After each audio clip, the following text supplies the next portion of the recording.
Welcome to the first EU-Singapore dialogue facilitating green and sustainable investments in Southeast Asia via the Global Gateway. Through Global Gateway, the European Union invests in a greener, more sustainable and climate-resilient future with sustainable connections and infrastructure between the countries in the European Union and Southeast Asia. This dialogue is co-organized by the European Union delegation to Singapore and Eurocham Singapore with support from the EU's Foreign Policy Instruments Facility and the EU-ASEAN Business Council. If you're doing updates on social media, which I am very certain our very digitally savvy audience is going to be doing so, the hashtag, as you can see on the screen, is Global Gateway. Do tag at EU in Singapore so we don't miss out on reposting all of your wonderful posts. Your Excellencies, distinguished guests, my name is Deepika Shetty. I'm the press officer at the EU delegation to Singapore. My absolute honor to be your MC for today's proceedings. To start the dialogue, gives me immense pleasure to invite on stage the European Union Ambassador to Singapore, Ivona Purko, to deliver her remarks. Ambassador, please.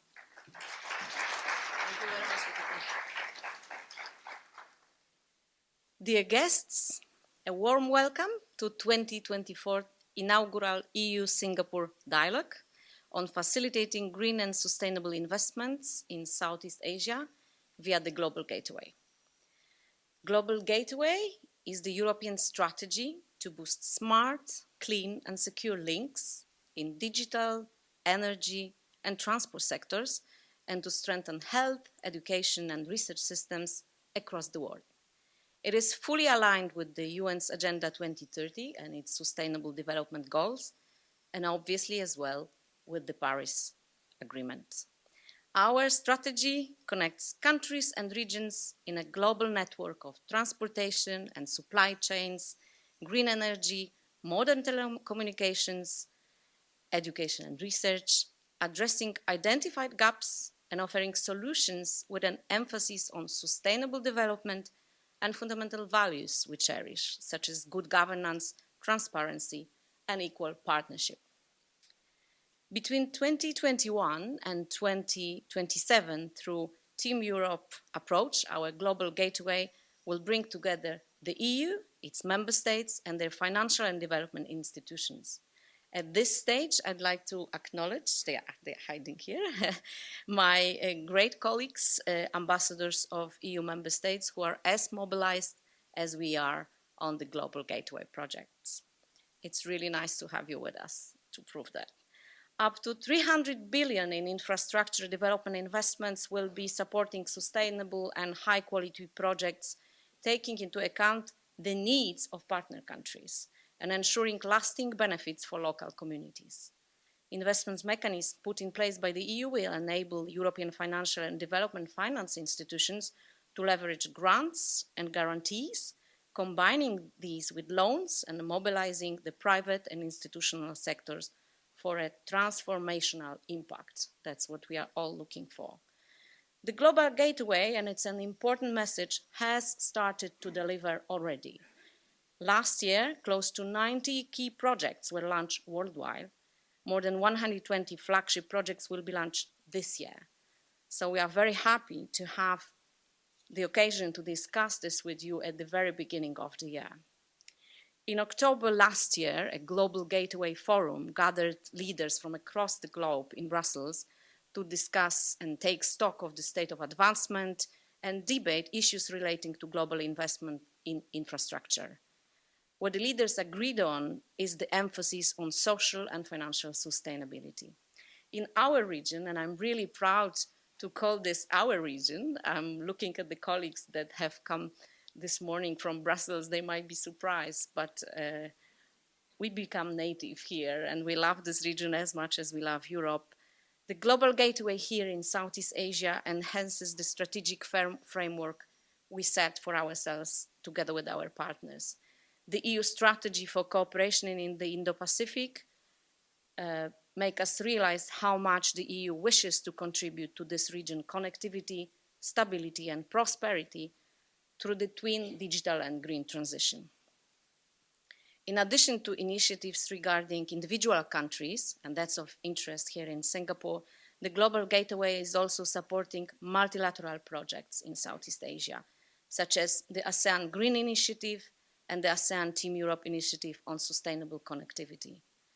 Global Gateway, with the support of development banks and the private sector, aims to provide capital for investment into hard and soft infrastructure, contributing to reducing the Asia-Pacific region's infrastructure gaps. You might be wondering why we have decided to call for this important seminar here in Singapore. And there are obvious reasons, and many of them. While Singapore is not a direct target beneficiary under the EU Global Gateway, in its own right, Singapore has emerged as a leader in promoting green finance by transiting towards a sustainable future. To foster green investments, Singapore has developed various initiatives and platforms, such as the Singapore Green Plan 2030 and Green Finance Action Plan, which provide frameworks to mobilize public and private sector efforts towards achieving a sustainable and climate-resilient Singapore. Singapore is an established financial hub and has tremendous potential to become a hub for sustainable financing in the whole of Asia. It has the infrastructure, commitment, and thought leadership to do so. And without naming, I will still greet very good colleagues and friends from this leadership that are among us today. According to the Monetary Authority of Singapore, Singapore is already ASEAN's largest sustainable finance market, accounting for close to 50% of cumulative ASEAN green and sustainably linked bonds and loan issuance, preparing itself clearly to establish itself as the premier financial hub for green and sustainable finance in this part of the world. It recognizes the importance of harnessing the power of private investors, corporations, financial institutions, including by scaling the use of blended finance to promote green finance. MAS has also supported the recent launches of 3 centers of excellence, and I'm sure many of you among us know this better than me, but still let me mention the Singapore Green Finance Center at the Singapore Management University, the Sustainable and Green Finance Institute at the National University of Singapore, and the Sustainable Finance Institute Asia. So we are in the city-state, which is building a comprehensive ecosystem for green and transition finance to facilitate Asia's transformation, launching loan grant and subsidy schemes linked to green and sustainability. Many companies here, both private and government-linked, have world-renowned expertise in areas such as project structuring, management, financing and investment, and have a good understanding of regional markets, and thus are well placed to partner with institutions to serve Asia's infrastructure needs and unlock the region's infrastructure potential. The banking industry here is also reported to have undertaken its own initiatives to enhance the implementation of responsible financing, with a focus on environment, social issues, and governance. All these elements make it extremely relevant for us in the European Union to foster the dialogue with Singapore on green and sustainable investment across the region. And the region needs sustainable and green investments to fulfill the objectives of the ASEAN Connectivity Master Plan 2025, such as sustainable infrastructure investments or the Smart Green ASEAN Cities Initiative. The demand is high. The demand for new infrastructure spending in regional economies actually remains at an all-time high. It is estimated that more than 180 billion euros in green investment is needed in ASEAN per year until 2030. Today's dialogues aim to explain to and present to Singapore stakeholders and European stakeholders present here the global gateway approach and priorities in the Southeast Asia context, and explore together the synergies, the convergence of approaches, and the opportunities available for the private and institutional actors. We will hear from various colleagues. I can't mention them all, but a special welcome to those that came from abroad. Kay Parr, please, and Sunita Luko, who are here to share their knowledge and insights together with our eminent panelists and moderators, Dr. Lei Hui, Federico Donato, and I apologize if I have not mentioned all. And I obviously would like to take this opportunity to thank the EU-ASEAN Business Council for supporting this event, as well as Nele Cornelis and her wonderful team from Eurocham Singapore for their very efficient involvement in the preparation of this day. Thank you very much for being here with us. And as you, I'm looking forward to the conversations and exchanges that will follow. Thank you very much.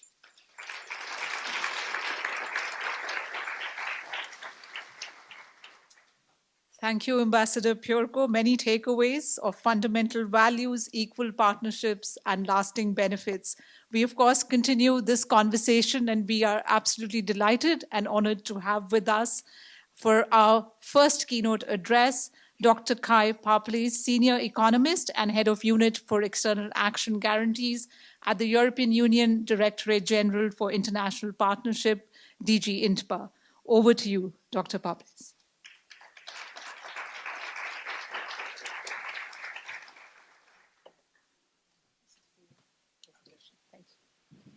Thank you. Thank you for the kind introduction. Thank you, Ambassador Purko, for setting the scene. Thank you to Eurocham again for hosting us, and of course to Singapore for giving us this nice setting again for exploring investment in global gateways. Singapore is the place where things are happening, so I think it's a great place to have this event. I will take Ambassador Purko's starting point and get into slightly more detail in setting out to you two things in particular. I would like to explore what is the Global Gateway, and secondly, what it can do for investors to scale up investment in sustainable infrastructure really in a broad sense. And we'll see we're really looking at Global Gateway and infrastructure in quite a comprehensive sense. So the Global Gateway, as the ambassador mentioned, this is a 300 billion euro guarantee program that the EU, or rather Team Europe, has launched.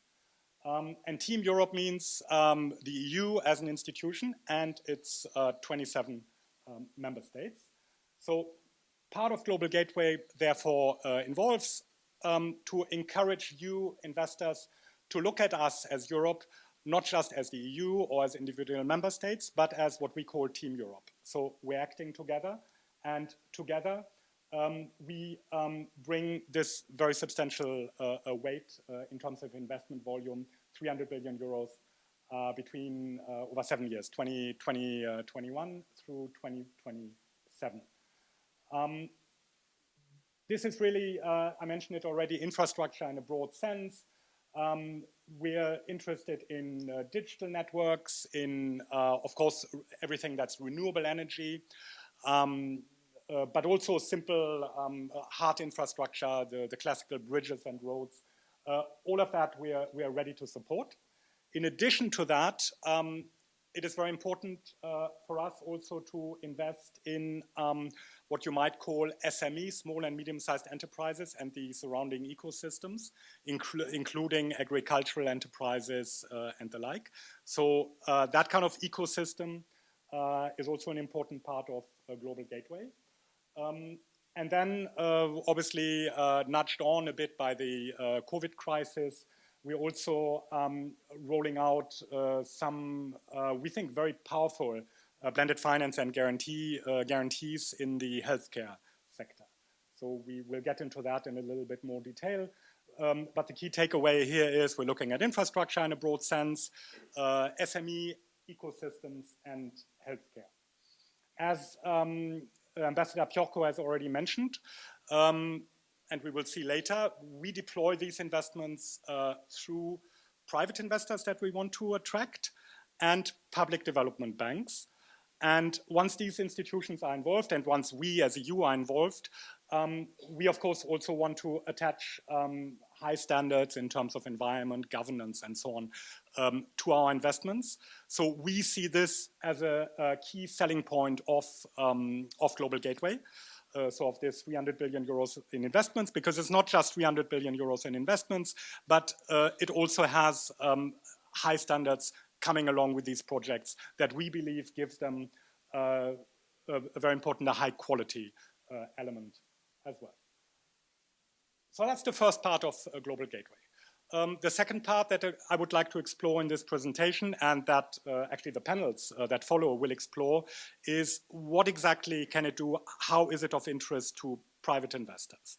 Because this is really ultimately, I mean, when we look at, I mean, a lot of these numbers, you will know, ultimately we need private investors to come into these projects, and we need private investors to push the boundaries of what they would normally do.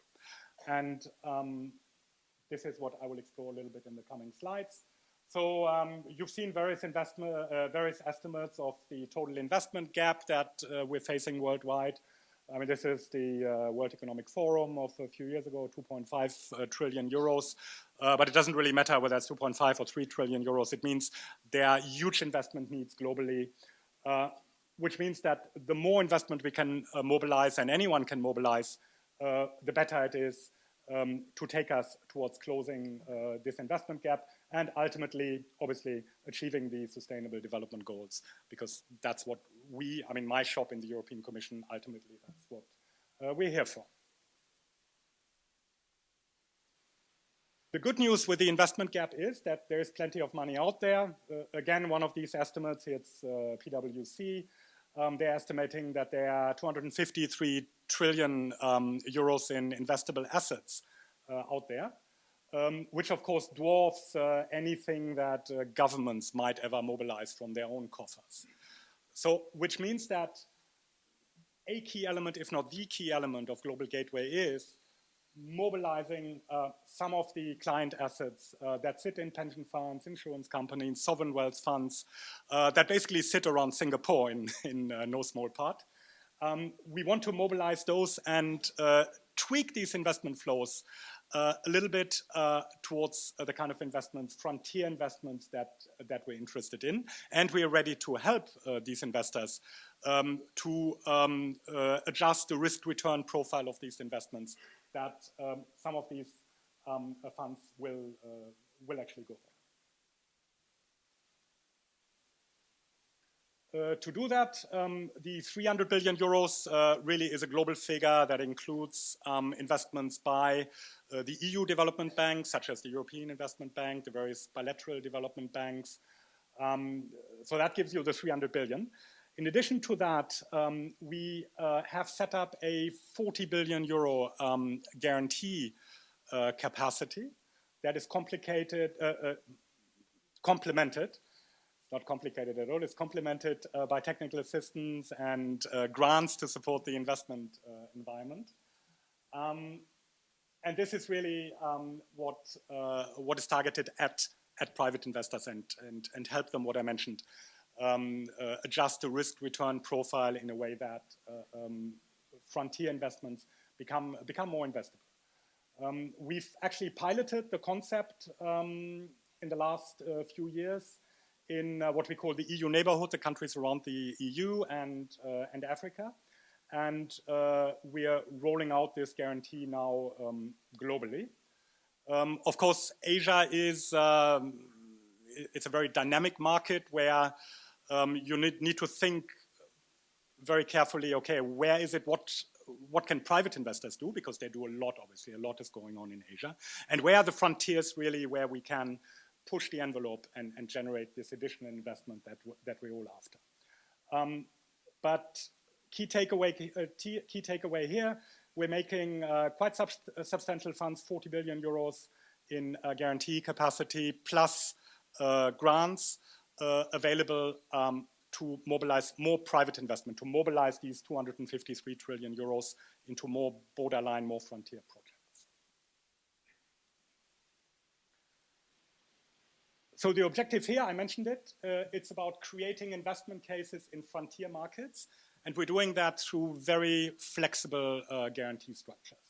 So we can go first loss, we sometimes go second loss, we can go alongside private investors, but we have in particular in the more challenging markets, let's say healthcare, we have some incredibly powerful guarantees. I mean, just in healthcare, for example, we are rolling out something that's called venture loans, where we're basically, via the European Investment Bank, giving you a loan that is repayable only if, let's say, a research project or rollout for a new pharmaceutical product is successful.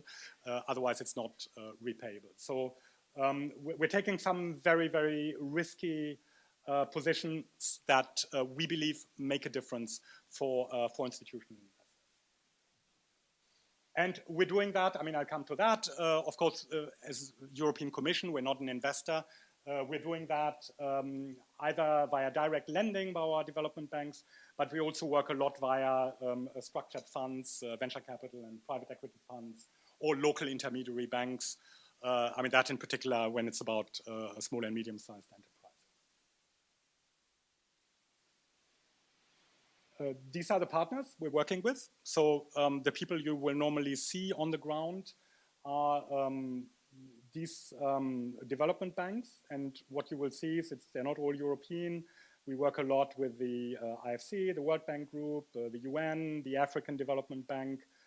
So this is obviously to a large part European banks, but we're pretty open working with international banks. And we're considering them as part of Team Europe when they're using EU funding. But it's important to keep in mind, these are the people you see on the ground, or sometimes what you see on the ground is, let's say, a venture capital fund supported by FMO, the Dutch Development Bank, or we've done something with FinFund recently. So you have these investors deploying the kind of really flexible financing that I just mentioned. Okay, that takes me already to a few examples. As I mentioned, we're only expanding, if you will, to Southeast Asia very recently. So many of the existing projects are more on the at the sovereign level, but you already see a whole bunch of projects in Laos, Cambodia, Vietnam, Philippines, PNG, Indonesia, of course, a very important market. On the private sector side, we are really just arriving in Asia, and we are really excited to explore the opportunities with Singapore's, but also the other regional and international investors, because the objective is to actually deploy a significant part of the 300 billion euros that we mentioned in Southeast Asia, but also while making sure that that we're really hitting this frontier. So we don't want to crowd out private investors. We really want to take them to the frontier in terms of the more challenging countries, perhaps in the region, but also to underserved markets. I mean, we've seen, for example, that SME ecosystems, something that's really an important linchpin and pillar of many EU economies, obviously. We see that even in the more developed Southeast Asian markets, there is, on a sectoral level, quite a lot of work to be done and more investments that we believe should be deployed in those markets. So with that as an outlook, I look forward to our excellent panels. I think we have a couple of really, really interesting speakers in the panels. And I thank you very much. Thank you, Singapore, and thank you, audience.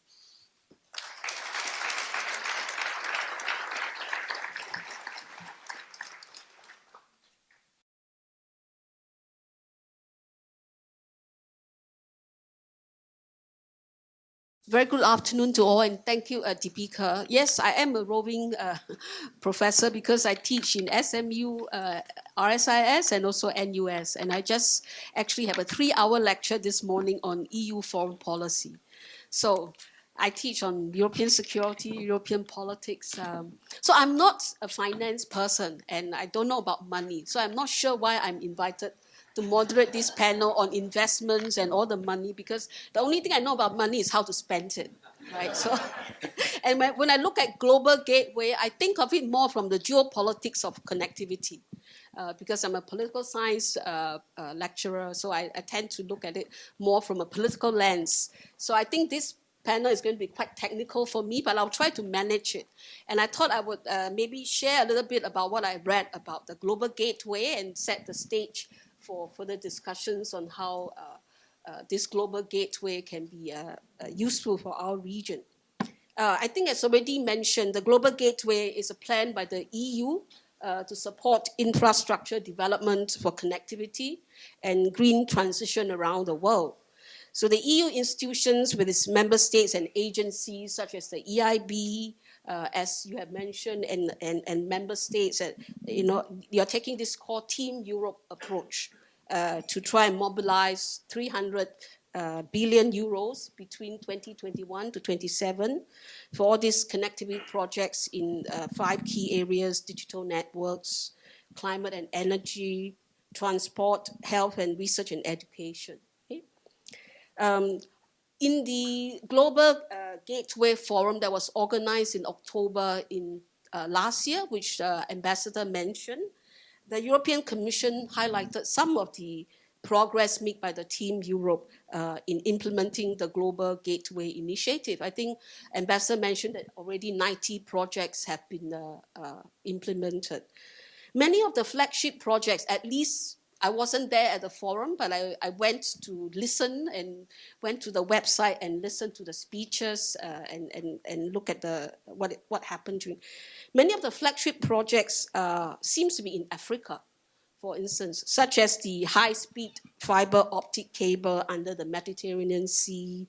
You have the water project to deliver desalinated water in Jordan, etc., etc. So after I watched the video, I went to talk to some of my friends in Europe and asked them, and there seems to be this sense that a lot of the speaking, that at least a perception, right, that the key regional priority for Global Gateway is really Africa, right? So I think, so there is the talk that there's the aspiration to deploy up to, out of the 300 billion, 150 billion euros in investments will be earmarked for Africa. So I think that was the sense. So I think it's therefore quite reassuring for our region here that the EU is not neglecting the potential in the Southeast Asian region by organizing this dialogue in Singapore, actually to spotlight its interests also in Southeast Asia. And I think the investment opportunities here are actually quite great, right? So during the EU-ASEAN commemorative summit in Brussels that was held in December 2022 to mark the 50 years of EU-ASEAN dialogue partnership, Team Europe has actually committed to mobilizing up to 10 billion euros to invest in green, for this region, in green transition and sustainable connectivity in Southeast Asia. So as we know, the Southeast Asian region is one of the most economically dynamic regions. Several countries here have benefited, I think, from the economic diversification strategies of companies, anxious about those supply chain disruptions caused by pandemic, geopolitical tensions, and climate emergencies. Economic growth in 2022-2023 was a decent average of 4.5 to 5.5%. So ASEAN's economic dynamism has meant that there is already considerable interest from the private sector and companies looking for investment opportunities in the region. I think in 2022, for instance, ASEAN attracted a greater share of global FDI flows than China. I think it's after many years, it's the first time that ASEAN has actually attracted more FDI than China. I think close to 80% of the global FDI flows came into ASEAN compared to 14% in China. See, I'm looking at it from the geopolitics of connectivity, right? So, and of course, in Southeast Asia, I think the interests are particularly intense on the digital economy. So Southeast Asia's US dollar 1 trillion, I think the digital economy is at already at $1 trillion and is expected to double to 2 trillion by 2030. We have the ongoing negotiations in ASEAN on the Digital Economy Framework Agreement, and that's something to watch out for. an inclusive, I think, high standard regulatory framework. And I think when we talk about connectivity, there's also a lot of talk about regulatory standards and all that would be really useful for the region. In the 2023 Business Sentiments Survey done by EU ASEAN Business Council, the good news that I saw in the survey is that 84% of European businesses here expect to increase their level of investments in ASEAN over the next 5 years. So the question is, how can these companies benefit from the Global Gateway initiative, right? Another interesting footnote from the survey is that respondents seem to believe that ASEAN was not doing enough to green the supply chains. So that's another thing that I think is interesting. If indeed this perception is true, I think there's much that Team Europe can leverage on this Global Gateway initiative to mobilize funding to help the green transition in ASEAN to help the climate, to help fight climate change. And then how can Singapore, as a finance hub, as we talk about, work with Team Europe to identify where the funding gaps are and help mobilize private sector finance for the green transition. So I stop here and I will ask my panelists, and before I do that, I will introduce them. So our first panelist you have already met, Dr. Kai Publis. Yes, he has already given his, and then I'll follow up with some questions later on that. So Dr. Kai is a senior economist and head of unit for the DG DG partnership, right? And you're looking at external action guarantees, particularly, yes. So following Kai, we will have our second panelist from the Singapore Management University who specialize in research on climate risk and urban sustainability issues. I think Professor Terry Van Geveld is Associate Professor of Urban Sustainability and Lee Kong Chien Fellow at the College of Integrative Studies in SMU. His current research program focuses on communicating the impacts of complex and uncertain climate impacts to diverse stakeholders and examining how technical solutions to sustainability challenges operate within the wider social, economic, and institutional context. Then we have our third speaker, Ms. Tan Shi-Ming, the Director and Head of Markets and Ecosystem Development Division at the MAS, the Monetary Authority of Singapore. Ms. Tan oversees the formulation of strategies to drive the growth of sustainable finance markets. I think there'll be a lot of interest, a lot of questions I'm sure will be directed at you. And positioning Singapore's financial sector to capture regional opportunities arising from Asia's transitions towards net zero. This includes, of course, leading initiatives to develop carbon markets and transition credits, as well as transition finance markets in Singapore. Last but not least, our final speaker for this panel is Ms. Victoria Delmont. She is the Regional Upstream and Advisory Head, Infrastructure Asia Pacific of the International Finance Corporation. She brings over 30 years of experience in infrastructure finance, M&A, which is merger and acquisitions, if I'm correct. As I said, I'm not a finance, and structuring of infrastructure projects with extensive private sector experience in water and wastewater infrastructure, transport sector, and solid waste management. I think in her present role, she leads a team focused on creating markets and development of pipeline of bankable infrastructure projects in Asia. So these are the four panelists. I think it will be a very diverse kind of presentation. Will not all just be on Global Gateway, but I think in some way there are some linkages that I hope we can find in the presentations. Now I would like to give the floor to Kai to ask him to share with us. I saw some of these existing projects you point out in the PowerPoint on Southeast Asia, Laos, Vietnam, and all that. So those that were made possible under the Global Gateway initiative. Perhaps you could give us more specifics on how some of these projects are identified, structured, and financed, and the kind of partnership that has been involved in some of those projects in Southeast Asia. What are some of the issues that you face during the project development phase, and how are they overcome? Okay, thank you. Let me actually to tell you about each project. My colleagues know them very well, but to answer your question more broadly, therefore, I mean, Southeast Asia is a really exciting region. I mean, I'm a bit of a finance guy, so it's a really exciting region to see how you can nudge markets and investors a little bit to take them to more difficult projects. I mean, we're coming, as you pointed out, and we're still in large part active in Asia and the EU neighborhood, where you have obviously a bit of a geopolitical, as you pointed out, logic, because these are markets that are geographically next to the EU.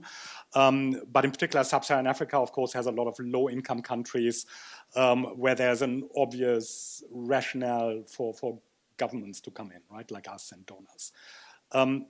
Southeast Asia is very different, obviously, a very dynamic region, mostly middle income, high income, or high middle income countries, where when you look at this private investment guarantee logic more closely,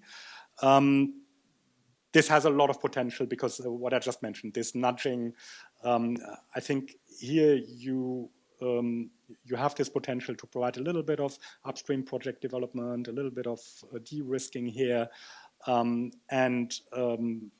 fundamentally you can get into, you can make a difference more readily than in Africa. So that's what we're trying to do here. Issues that we're encountering, obviously infrastructure always takes longer than you think. Looking more at the finance side, the challenge is to make sure we're not simply replacing private investors, but we're really additional. And that's really a big challenge. We see that even in Africa, where when you have a nice project, all the development banks come in and make it actually difficult for private investors. And there we have to be very careful in Asia that we're not simply replacing private investors. So that gives you perhaps a financial spin on the challenges that we're typically encountering. So pipeline, how do you accelerate project development? How you develop more projects? And then how do you genuinely bring in more? Do you encourage private investment rather than replacing it due to the fact that you as a government, you're in there? Thank you very much. Let me get to Terry, Professor Terry. Your research into climate impact on infrastructure involves modeling, right? And you also study how to communicate the impact complex and uncertain climate impacts on different stakeholders. So how do you see your research contributing to a greater urgency by policymakers here to address climate threats? And I ask this question because in the 2023 Southeast Asia Climate Survey report that was done by ISIS Yusof Ishak Institute, a quarter of respondents from Southeast Asia said that their government is not giving enough attention to climate change. That's how 25% of the Southeast Asians felt that their own governments are not giving enough attention. So what is your advice to policymakers, to ask them to take the climate threats seriously, and how do you invest in infrastructure that, as you mentioned briefly, that is not just sustainable, but really able to withstand future climate impacts? Okay, thank you. So I'll try not to be too pessimistic, but you have to realize my day job involves looking at worst case scenarios. So absolute worst case climate impacts for Singapore and other areas in Southeast Asia. So the future does not look great, to put it mildly. If you look at what we can expect going forward, it's a lot more extremes. So sea level rise, while the actual numbers are very small, that gets compounded by different factors. So we can expect significant flooding that we wouldn't observe now. Rainfall, we will have drought, we will have flooding, much higher temperatures. We have a lot of stress on our water, energy, and food systems, which is a key issue in a region like this. So in that sense, the decisions that we make now in terms of infrastructure investment, have to take into account what we expect to happen in the future. The problem is that we have a massive range of different futures, right? So the ability to forecast what's going to happen is not exact. There's a lot of error. It depends on what we do now, what we expect us to do. And it's very difficult to say exactly to a developer, whether they be the private sector or government investors, what is exactly needed to be resilient to the future. The worrying part of this all is we don't display a great ability to proactively learn. Most of the infrastructure that we have that is climate resilient is in the aftermath of a disaster, right? We usually need to experience something and then we will make the appropriate changes to adapt to that. If we do it that way, it will be catastrophic. So that the flip side of that is if we want to future-proof our infrastructure, it's extremely expensive. These are considerations that will non-trivially increase the amount of resources required. Look at a country like Singapore. There are substantial resources allocated to building future defenses to climate change. The region, though, your resources are scarce. There are many other needs that also need to be met. It's not a clear-cut issue at all. What I see in the Global Gateway that looks really great is a lot of investment in terms of sustainable infrastructure, renewable energy. I think I saw some hydropower plants, all kinds of investments that are very good for the future. And that's one side of the coin, the climate mitigation, if you will. And that I think we can do extremely well on. In terms of making sure our infrastructure going forward is resilient to future climate impacts is a big challenge. And I don't think it's one that we speak enough about because it's so unclear. It's so difficult to quantify. It has huge ramifications. It can turn a project, you can change one little assumption in the model and a project that looks feasible financially all of a sudden is no longer. So this is the big kind of elephant in the room that I think needs to be addressed. Thank you. How would the financing instrument, that Global Gateway, how would you deal with such uncertainties and risks? Well, that's precisely actually what we're trying to support. I mean, as you said, having climate-proof infrastructure is more expensive. So we built this into our projects. And of course, we're also ready to provide an element of subsidy in order to encourage investors to build infrastructure that will not be swept away and will have to be rebuilt at some point. So it's a key element when we talk about infrastructure, sustainable infrastructure. This is really a key element. Thank you.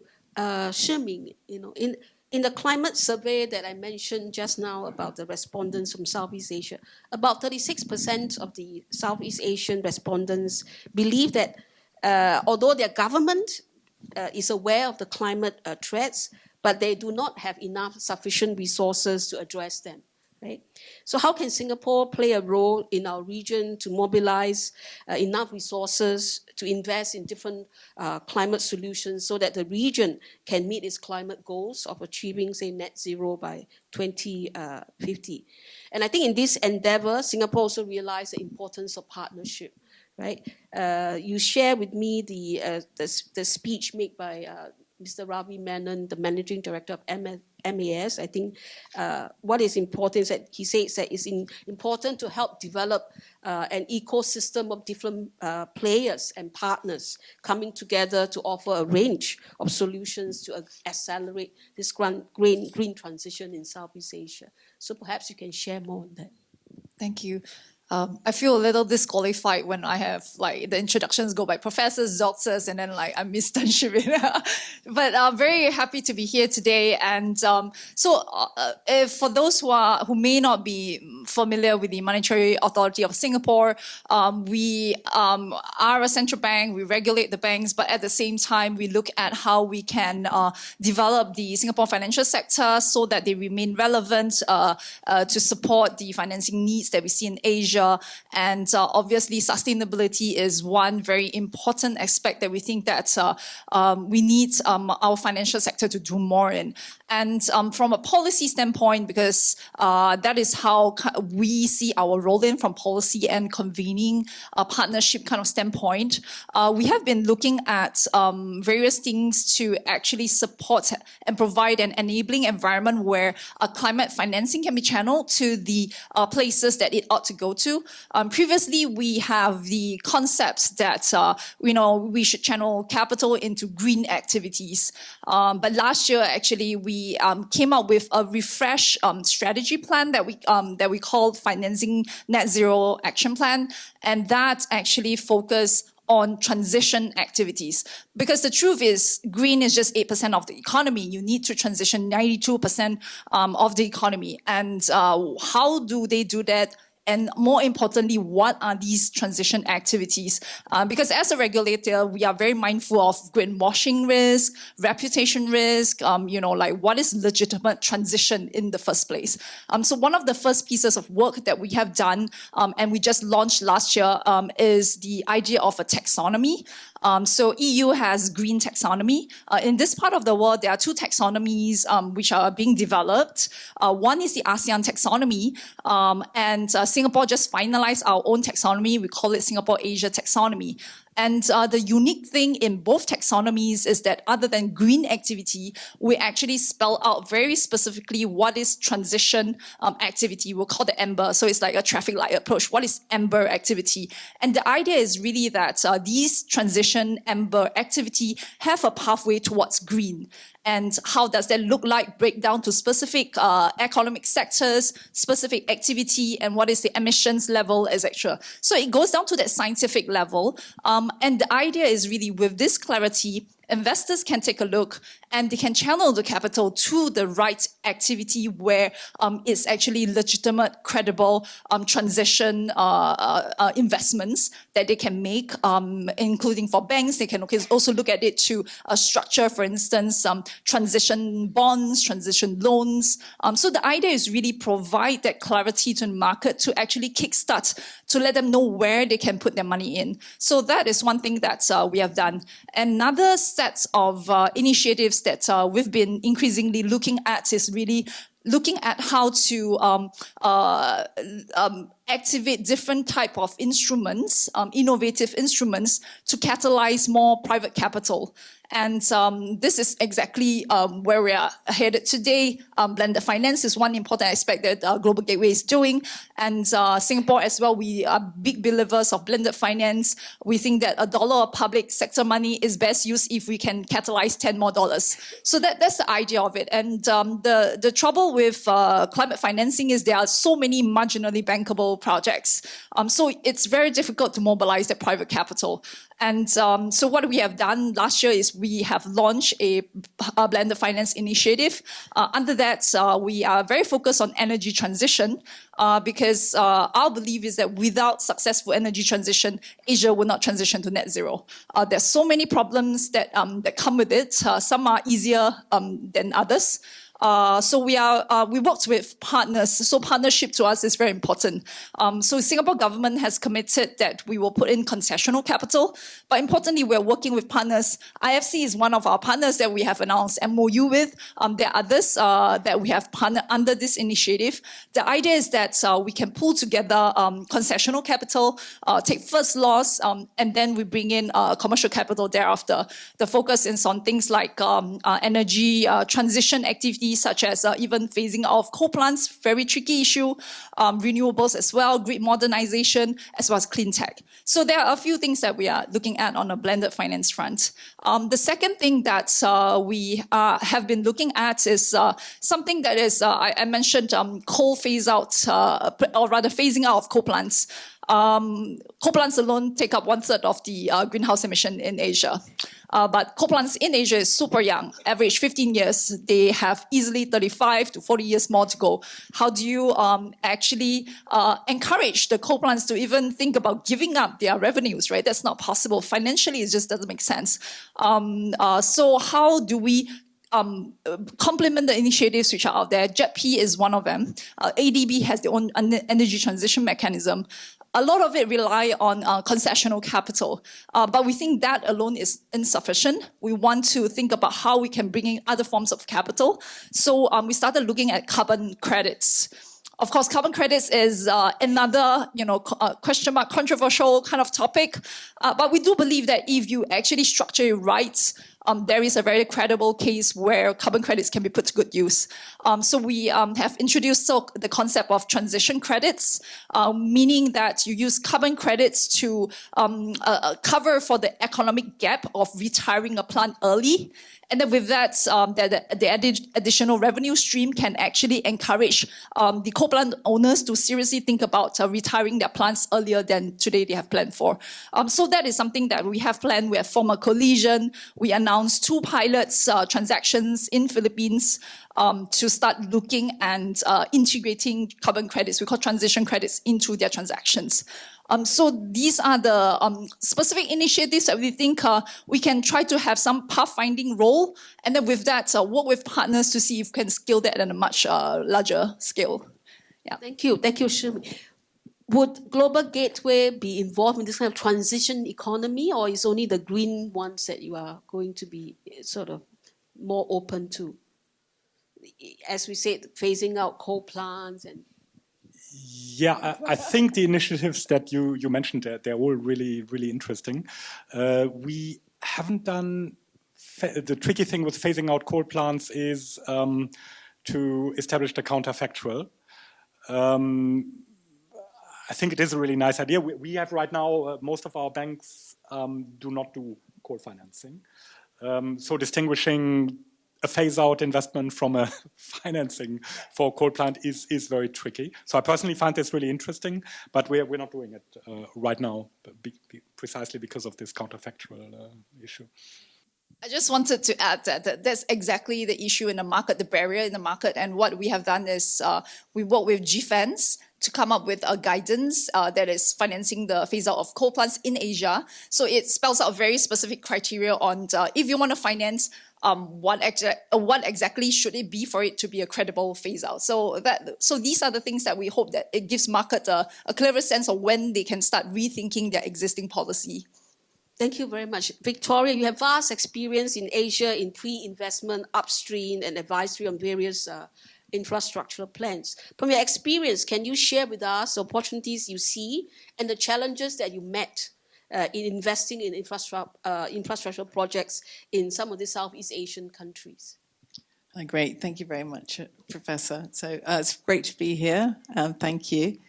And so IFC, or International Finance Corporation, for those of you who are not familiar with us, we are part of the World Bank Group, and we're the largest development finance institution supporting the private sector.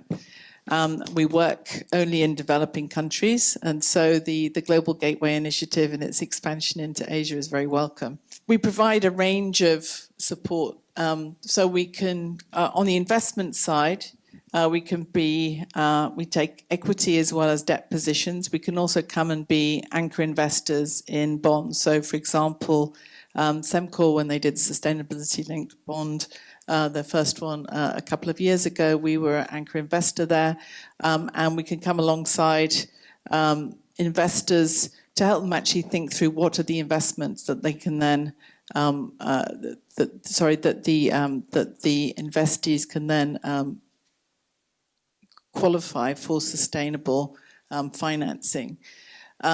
We provide hedging structures, so a lot of our base financing is in US dollars, so we have a lot of local currency solutions, some of which can be costly, and that's when structures such as Global Gateway could be really useful to come in and support actually coming up with local currency solutions, which is obviously very, very relevant in a lot of the sectors that we're working in infrastructure. Then I work on pre-investment and upstream, so the premise, which I think is the same as the Global Gateway, that there is funding out there for projects, but they need a little bit of help, quite a lot of them. The pipeline of bankable projects is not necessarily as strong as it could be.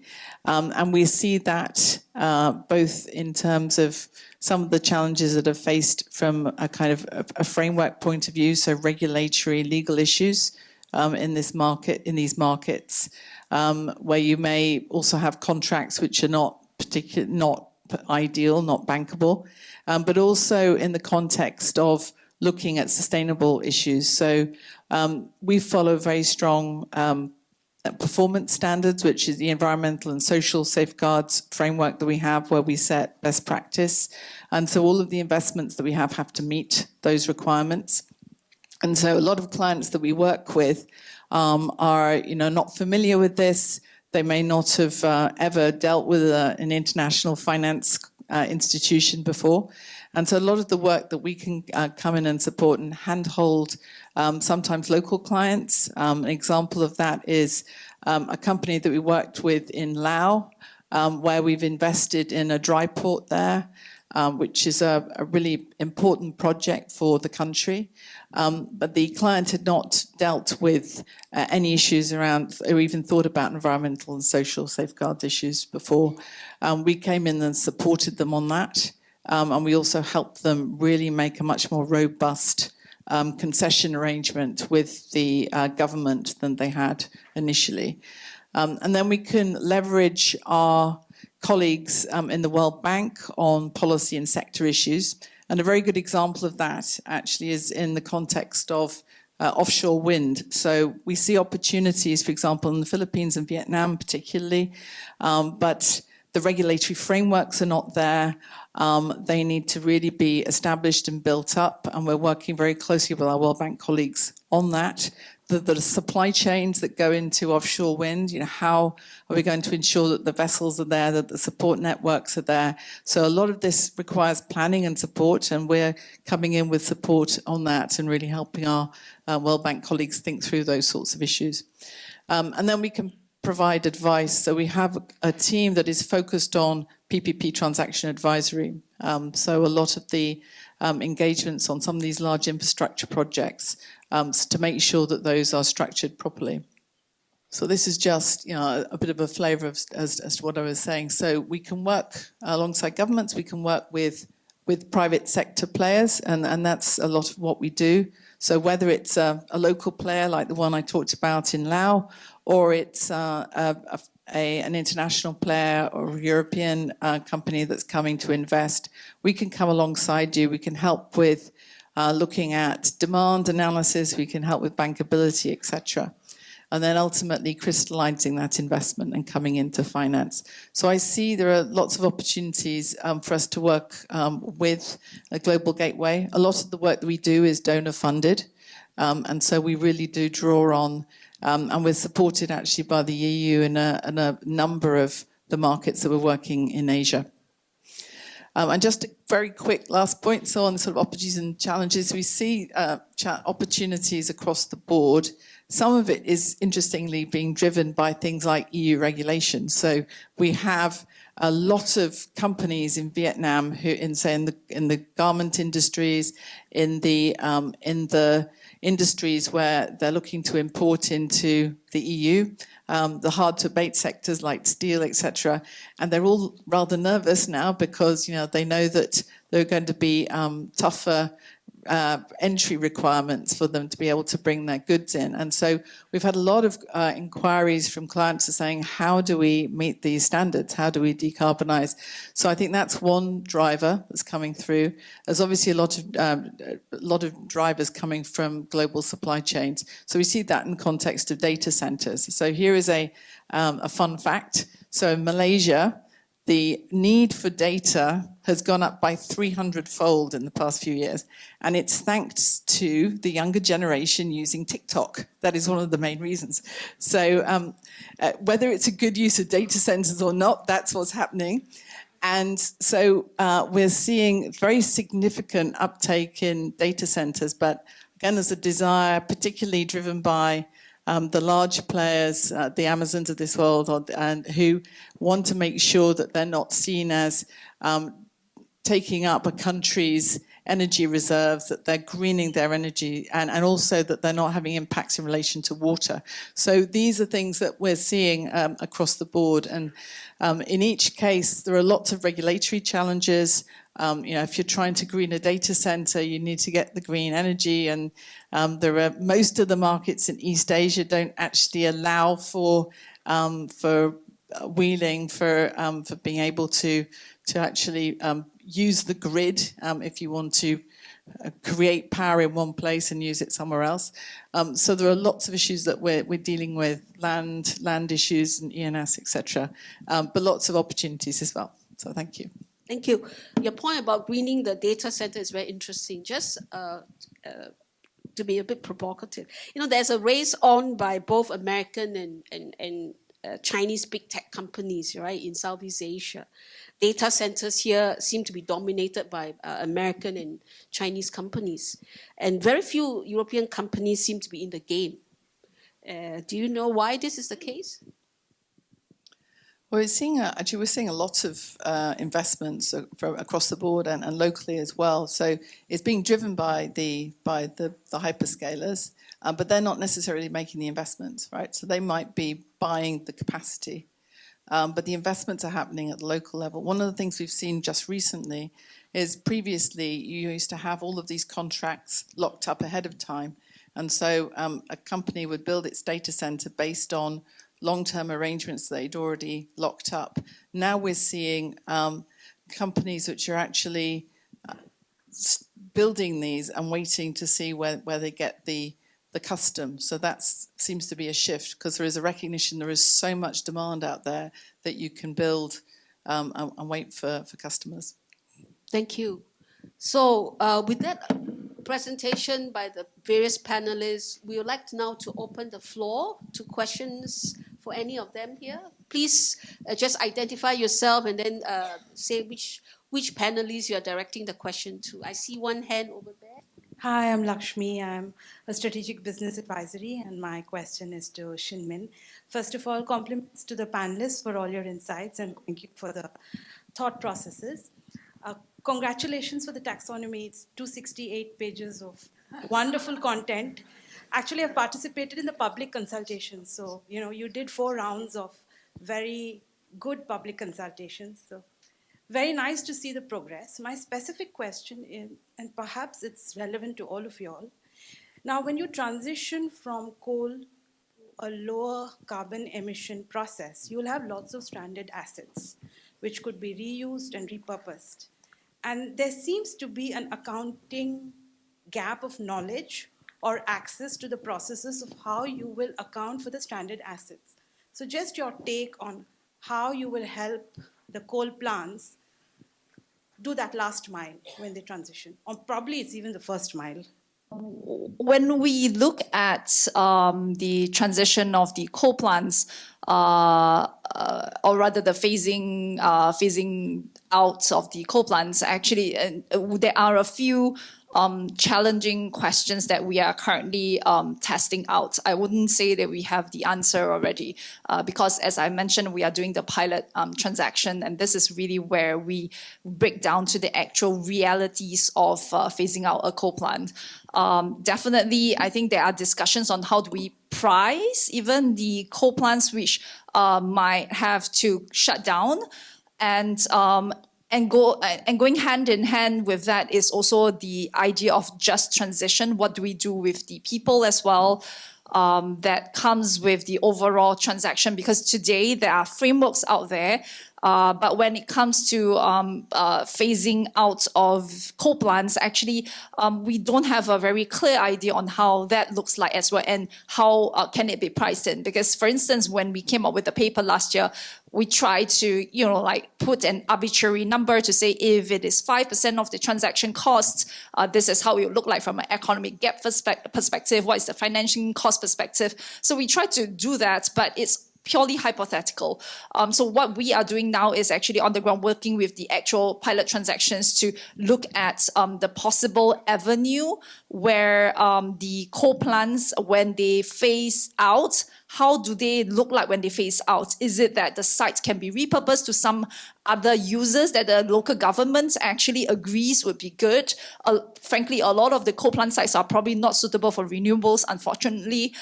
So what are the other possible uses it can be done? What do we do with the people? Can they be redeployed? Can they be upskilled? Can they be moved? These are all very challenging and real questions. Frankly, we don't have the answers, but we are actually factoring that into the transaction discussions so that when we look at conceptually what is the amount financing needed, even when we talk about the transition credits, I got a question, how do you even price the transition credits? These costs have to be factored in as well for us to decide what is the price of the transition credits that would make sense for the transaction from the financial viability standpoint, and that includes the potential risk of it being stranded asset. How do we actively actually, as you say, right from the beginning, have that plan on how it will look like at the end? That is actually very important. So it's a multi-stakeholder, it's not a financial transaction, frankly. It is a transaction that has to be done with the community, including the local government, which is what we are doing with our pilot partners who are actually the boots on the ground. They know the transactions.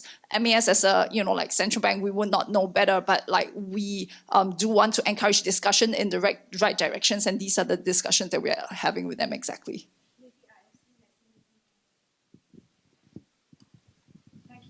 I think that's quite a complete answer. So our focus is more on renewable energy solutions at the moment. So we are having conversations around just transition, and we are engaged, but our focus is very much on how we can increase the green and the clean renewables stock. Thank you. There's a question over there. Yeah. Hi, good afternoon. Gurdeep Singh from Press Trust of India. Have you seen increase in coal gasifications? And there seems to be more call for immediate coal-fired plants because countries like India is running short on power generations. So there is urgent, pressing need to have the plants going. Thank you. Most of the markets, actually, particularly now that things have re-stabilized post-COVID, are seeing an uptake in terms of demand. And India's a case where obviously they've been trying to introduce quite a lot of renewables into the system, but it's a vast system, so it's going to take a while. There's also interest in fact, there's been quite a lot of movement in that regard in increasing the hydropower mix, because obviously that brings base load as well. And so the Indian government has recently signed several agreements with Nepal, and they're looking to do so with Bhutan to actually bring in hydropower. But there's a recognition that this is going to be a process, and there's going to be a need for baseload, both in terms of coal and also gas for a while as transition fuel as we move forward. Good afternoon. My name is Delphine. I work in Vietnam. I'm the director of the European Chamber of Commerce in Vietnam. So my question is for Victoria and Kay, if you allow me to call you Victoria and Kay. You just said, Victoria, that you are trying to help support companies to go into the direction of the new EU regulations. In Vietnam, it's a major topic right now. The government is extremely concerned with that, concerned in the good way. They want to make sure their companies are compliant with the new EU regulations, even more in the scope of the EVFTA that we have implemented already 3 years ago. So my question is, how do you concretely manage to support the companies? Is it only European companies or also local companies? Because our target at Eurocham Vietnam, it's basically both. Is there any capacity building being implemented from Brussels? Is there any guidelines to support the companies? Because we want to support the companies, but honestly, so far, we don't know how. But the Vietnamese government is asking for that, so I'm quite interested. Thank you. So I can pick up the first part of that. So the requests that we're getting are coming from local companies as well. I think they've woken up to the challenge. There are several, and I cover the whole of Asia Pacific. This is an issue that's coming up in Bangladesh as well, where again very significant, particularly on the garment side, Cambodia as well. And it is a challenge. There are areas that obviously we can help with them in small ways in terms of kind of energy efficiency, helping them to, because there's a whole series of things that they need to do to comply. So we can help them at the company level with that. We do face challenge in a lot of these markets that there is a limit of green energy solutions available in the context of Vietnam. There has been a lot of solar power that's come in, but there are issues around exactly what next and how the government's going to scale up. There's always been an issue around the bankability of the power purchase agreement, and so trying to really get to scale on these projects has been a little challenging. And the government is thinking through that, but we're finding that that dialogue is not the easiest of dialogues, right? There are lots of issues, and I'm sure that you're facing that as well. So we're trying to find small opportunities. I talked a little bit about the fact that you've got a lot of countries that are not yet supportive of being able to have wheeling arrangements, so that you can't bring clean energy from one place to serve another. You can do it in the context of industrial parks, so we're supporting greening and of industrial parks, and entities within those can do that. And we're trying to push on the regulatory framework as well. And we will continue to do so. And hopefully we can do so with development partners. We can make more of an impact. Yeah, I don't know the exact Vietnam situation, but generally all the things that Victoria outlined, we support, and then regardless whether it's a Vietnamese company or a locally active European company. But I'm looking at Shanas and Melanie. Do you know anything specific about the Vietnam garments situation? We have the answer. Maybe someone has the answer, yeah.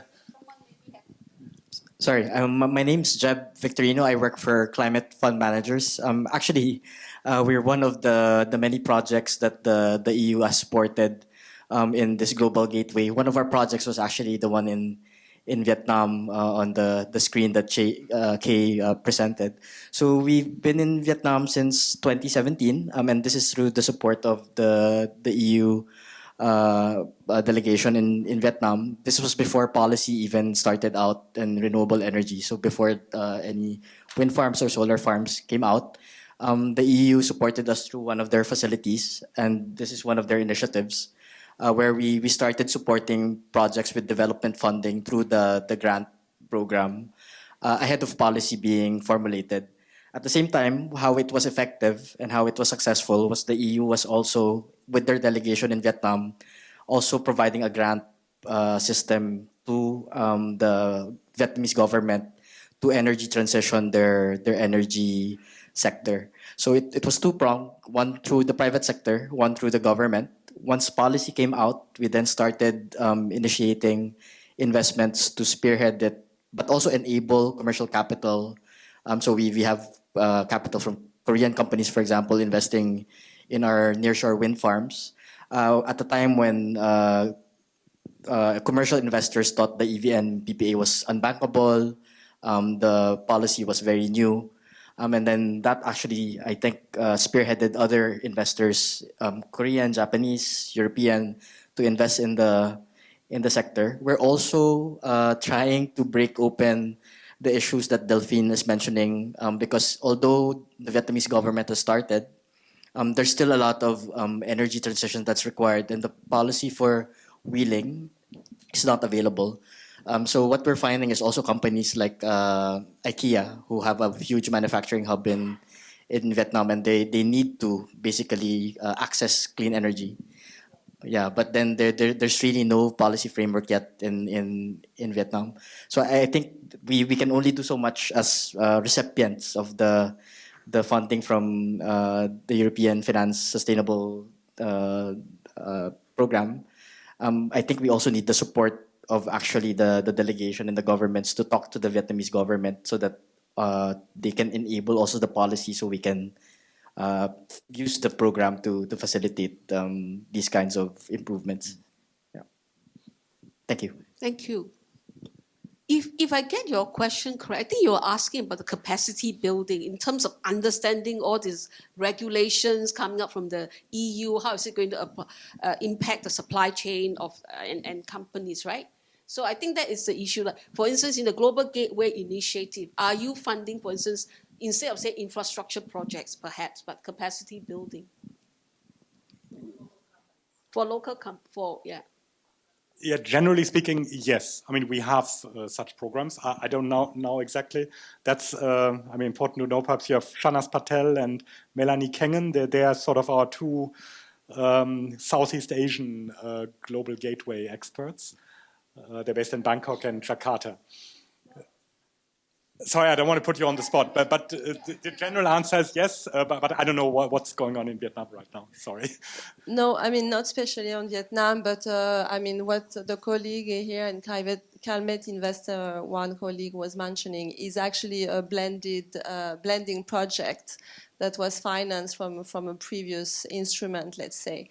Now what Kai and what we are trying to do is really to scale up this kind of investment with innovative instruments that are not only grants, but also the guarantee and more structured type of finance. But I wanted to say that in all the blended finance operation that the EU does, there is always technical assistance accompanying project, actually. And just to give an example that comes into my mind, for example, in Bangladesh, you know, after the catastrophe in the garment industry, we actually helped building infrastructures for the garment industry via opening of a credit line from a French development agency. And this program was also accompanied by regulatory work to help the local companies, but very medium-sized company, upgrade their factories, for example, so that they can resume their business and give work to the people that lost their income, basically. So sometimes we go, we do big infrastructure projects, but the idea is also to help on smaller scales.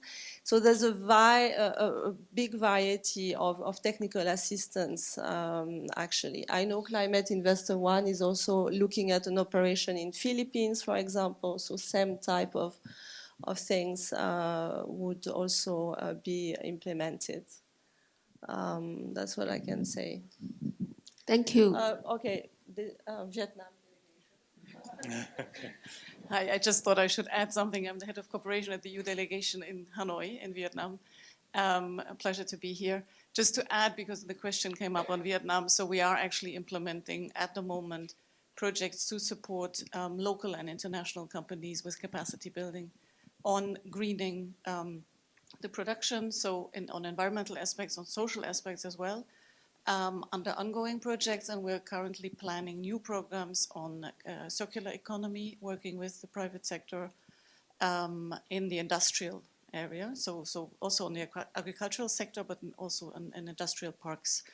On JETB, maybe to add that we're heavily engaged with the ministries, with the government in Vietnam, to work with them on adjusting the regulatory framework, which is a huge bottleneck in energy transition in Vietnam. The EU is a co-lead together with the UK on JETB in Vietnam, so we're very, very much engaged on really trying to address or to find the entry points to work on the regulatory framework in various aspects, also for the private sector. Thank you. Thank you. Yes, there's a question. Thank you. My name is Ferry Pasaribu. I'm coming all along the way from Indonesia. I'm in charge of investment back in my country. I think if I may, I'd like to address a question, maybe ideas or insight. I'd like to invite your comments from our European Union colleague and IFC, as well as probably from the, I would say, the sort of academic perspective from our professor from SMU. As you know, Indonesia, I think we are the largest in Southeast Asia. If you talk about Southeast Asia, we are the largest. The population alone is like half of the total Southeast Asia's population. So when it comes to facilitating green transition, Indonesia should come to the fore. And actually, it's our own interest as well to be carbon neutral. So far, well, we've already declared we're going to be so by 2060. But to be honest with you, it's an uphill battle because the issue in Indonesia is that we have to continue growing. And unfortunately, or fortunately, I don't know, that depends on how you see that, because we are sitting on top of the largest coal in the world. Most of our energy is still generated by coal, most like 40%. We're working very hard to reduce that by having more renewable mix, but so far the result is not that as expected, as good as expected, I would say. For instance, by 2025, our initial objective was that we'd like to have 25% of our energy mix coming out of renewable, but we've already reduced that to less than that by 2025. So I think I'd like to invite your comments. I understand before we had JT, for instance, it's a multilateral initiative to help some countries in Southeast Asia, including Vietnam, to transit itself to green economy. But my question is that how can we take a country as Indonesia, for instance, taking it on its scale? Of course, we couldn't just depend on sort of grant, even loan. And you've already mentioned that, you've already pointed out that we need to invite more private sector, taking into account the scale. But so far, the way I see it, we haven't seen a lot of, I would say, private sector participation in this regard. It's most done by G2G level. So how do you see that? How can we scale this up? How can we invite more private sector? Because even in Indonesia, for instance, we have a lot of private sectors that already have the fiscal capabilities, but they don't want yet to invest to green because they're still enjoying sort of the most available resource in Indonesia, that is coal. Thank you. Yeah, it's it's about relatives, and it's about sort of shifting the path. I mean, as you say, Indonesia is a big market. It has a big installed capacity of coal. So it will not, and nobody will convince you, obviously, to shut down your coal capacity. It doesn't make sense. So fundamentally, what we're doing is we're trying, in particular for future capacity, since, as you say, you're growing, so Indonesia needs future capacity. So we are trying to, let's say, influence the trade-offs, the relative cost of coal versus renewable by putting a lot of resources into supporting renewables, therefore making them, on the investment side, even more economical. On the variable cost side, they're very competitive anyway. And at the same time, of course, we're we've already convinced our public banks not to finance coal. I mean, that way, probably the financing cost for a coal project these days is relatively high, given that also some private banks have withdrawn from coal. So we're trying to affect the relative cost of the two options to shift more towards the one that we think is the sustainable one. Because indeed, as Terry said, I mean, if you're putting a new coal plant into operation today, you have an asset that's out there for 50 years, and it will either become a stranded asset or it will be an asset that will keep producing after it's written off at a relatively low cost in the worst case. So it's really about relative parameters that we're trying to shift in a direction that's more sustainable without obviously assuming that it's realistic to shut down coal capacity. And to be fair, no country is doing that. So. And thanks. I think to encourage private sector investment in renewables in Indonesia and elsewhere, one is making sure that the framework is going to be helpful to the private sector. So really important to have bankable projects. And where there is a delta, I think there can be support coming through blended finance and other mechanisms to bring down that cost. You do have the challenge, and I don't know how you deal with that, but the fact that you do have subsidies through the system in relation to coal power. So how you balance that off to be able to encourage investments in renewables. But the other crucial piece is to have a decent pipeline, right? Because it takes a lot of effort for an investor to come in or a developer to come in and look at a market, study it, and work out whether they can actually set up base there and do things. I think there have been a couple of European wind turbine companies which have come and gone in Indonesia because there just wasn't a pipeline of projects. And they've lost money there. So I think it's really important, particularly if you want to ramp up renewables, but also you want to ramp up local content to make sure that there is a sufficient pipeline of these projects coming through. You have the challenge that there's a bit of a glut of energy, at least in Java, but thinking through where else you might be able to put those projects. But a pipeline is going to be really crucial to really scale up private investment. Thanks. Thank you. Terry, you have something to add? Yeah, I think it echoes what we just heard.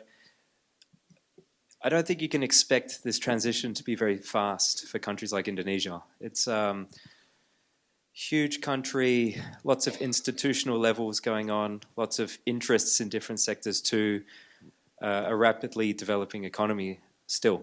So I don't think, what Kai said, the future plants, as long as they are on the correct trajectory, I think that's pretty much the first best scenario we can look for.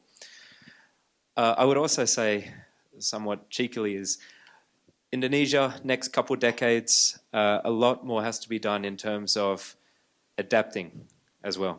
So this mitigation going forward, the new infrastructure, fantastic, but the existing infrastructure is largely insufficient to meet the challenges that will come up soon as well.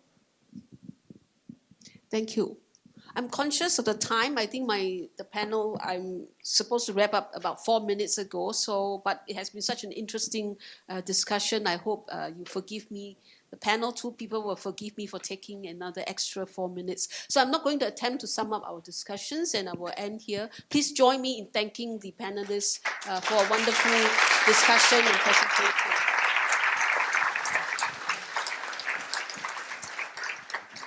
Welcome back to the second part of the EU-Singapore dialogue on the Global Gateway. We have our second keynote address, and for this we are delighted to have with us today Sunita Lakku. She is the head of the European Investment Bank, EIB, in Southeast Asia and the Pacific. We are very honored that you could join us today, Sunita, and I invite you, and the floor is all yours.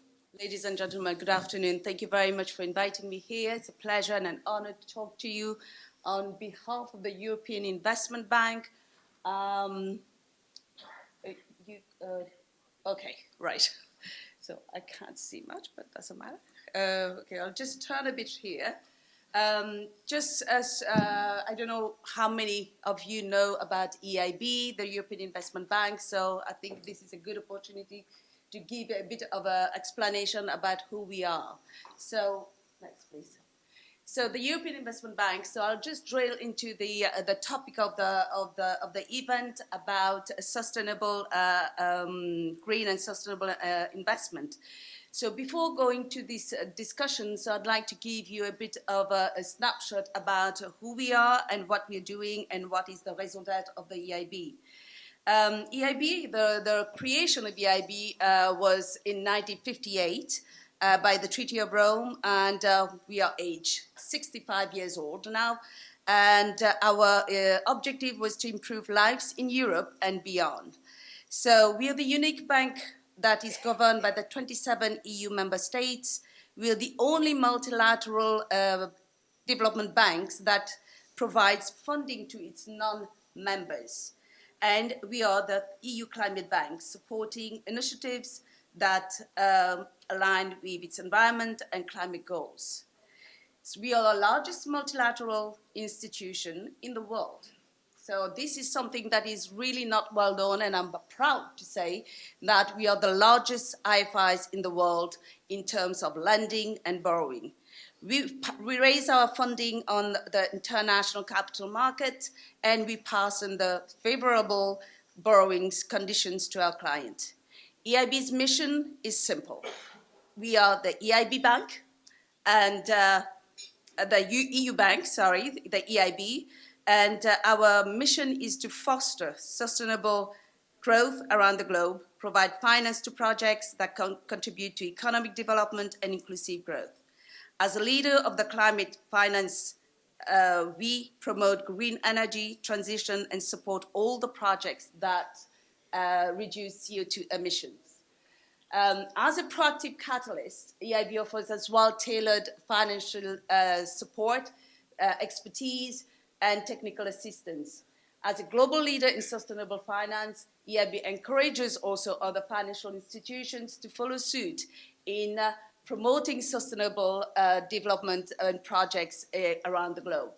So through this, EIB, we are not a commercial bank. We are not an ATM. We might be the largest IFIs in the world, but we are an impact financing institution. So when we finance our project, we make sure that we address inequalities in all regions by providing job and education opportunities and access to public infrastructure and services, and also health and sustainable environment. As I said, we were established in 1958, and we have invested over 1.5 trillion euros. These figures, unfortunately, is dated of last year. We have, as of today, we have added 900 projects on top of the 14.9. So nearly 16,000 projects. You know, this is something that gives you a bit of an idea of what we are doing in Luxembourg. As you know, as I said here, we are headquartered in Luxembourg. Unfortunately, we are not so lucky like the World Bank that you have 25,000 staff. We have only 4,000 staff in Luxembourg. My colleague is here, who is as well from Luxembourg, who would be happy as well to help you talk about EIB's project. We have 59 offices around the world, and at a glance, very briefly, so I'm happy really to tell you what is the results of the EIB. Was communicated yesterday by our new president in Brussels. Our figures in 2023 reached nearly 88 billion euros. Just in a year. That is the amount of funding we did last year. That we have invested into 900 projects. So, as I said, EIB is a non-profit making institution. We are not only a non-profit making institution, but we are an EU policy-driven bank, and we are also an impact financing institution. So our mandate and our objectives is to give long-term investment to companies, to governments, in order to support the development and economic growth. And briefly, you would see how our 88 billion has been allocated into our investment priorities. I'm not going to tell you the figures. You can see it for yourself. And as I said, EIB is a high-impact institution. This is how our projects has contributed to the impact of different sectors. For example, we contributed 1.2 million of students for better school and universities. So EIB, as I said, we are the EU Climate Bank. And as the lead provider of climate finance, we walk the talk. We have, in 2021, we have taken a leapfrog step forward to achieve our goals on environment and climate. So what does that mean? We have changed our modus operandi. We have take some action in our investment. So what we did is that all our operation is fully aligned with the Paris Agreement. We have stopped financing fossil fuel, and we have also committed that more 50% of our funding would go to climate and environmental sustainability by 2025. However, although we have had this target by 2025, the last few years we have already exceeded this target. And we have also committed to support 1 trillion of investment for climate action and environmental sustainability by 2030. As you can see, since 2021, when we have committed ourselves to that objectives and goals, we have already committed to 349 billion euros on green investment. So we are really, really on track to achieve our 1 trillion that we have set ourselves as a target. It is interesting as well to note that EIB was the first IFIs, international financial institution, to end financing fossil fuels project and to focus projects that are fully aligned with Paris alignment. Last year, our funding to climate action was 49 billion, as you can see on your right side, and the 49 billion was into the different sectors. In 2022, we have established EIB Global. What does that mean? Before, all the operation within the EU and outside the EU was under one umbrella. What we have done in 2022, we have separate operation under the EU and operation outside the EU, which we put everything outside the EU as EIB Global. What does that mean? The reason why we created EIB Global is because we wanted to understand and be close to the demand and the needs of the country. Because whatever is needed within the EU might not be the same outside the EU. So we are more to the market. And when we have created EIB Global, we have also make sure that all our operation is aligned with the 3 overarching EFSD plus priorities, which is the Global Gateway, Green Deal, jobs, and sustainable and inclusive growth. So I will tell you that is part of the EIB's intervention. We do lending, blending, and advising, and we have huge and arsenal expertise in our headquarters. We have a global reach, and we have the financial strength of the EIB is robust, as you know, we're talking about billions and billions that we do every single year, and we have as well high impact. And also EIB is a great supporter of the Team Europe approach, where we also partner with country priorities and also cooperation with the European Commission, DFIs, and IFIs. It is by default, we have to cooperate with others. Why? Because we normally support only 50% of the total project cost. So by default, the other 50% has to come from someone else.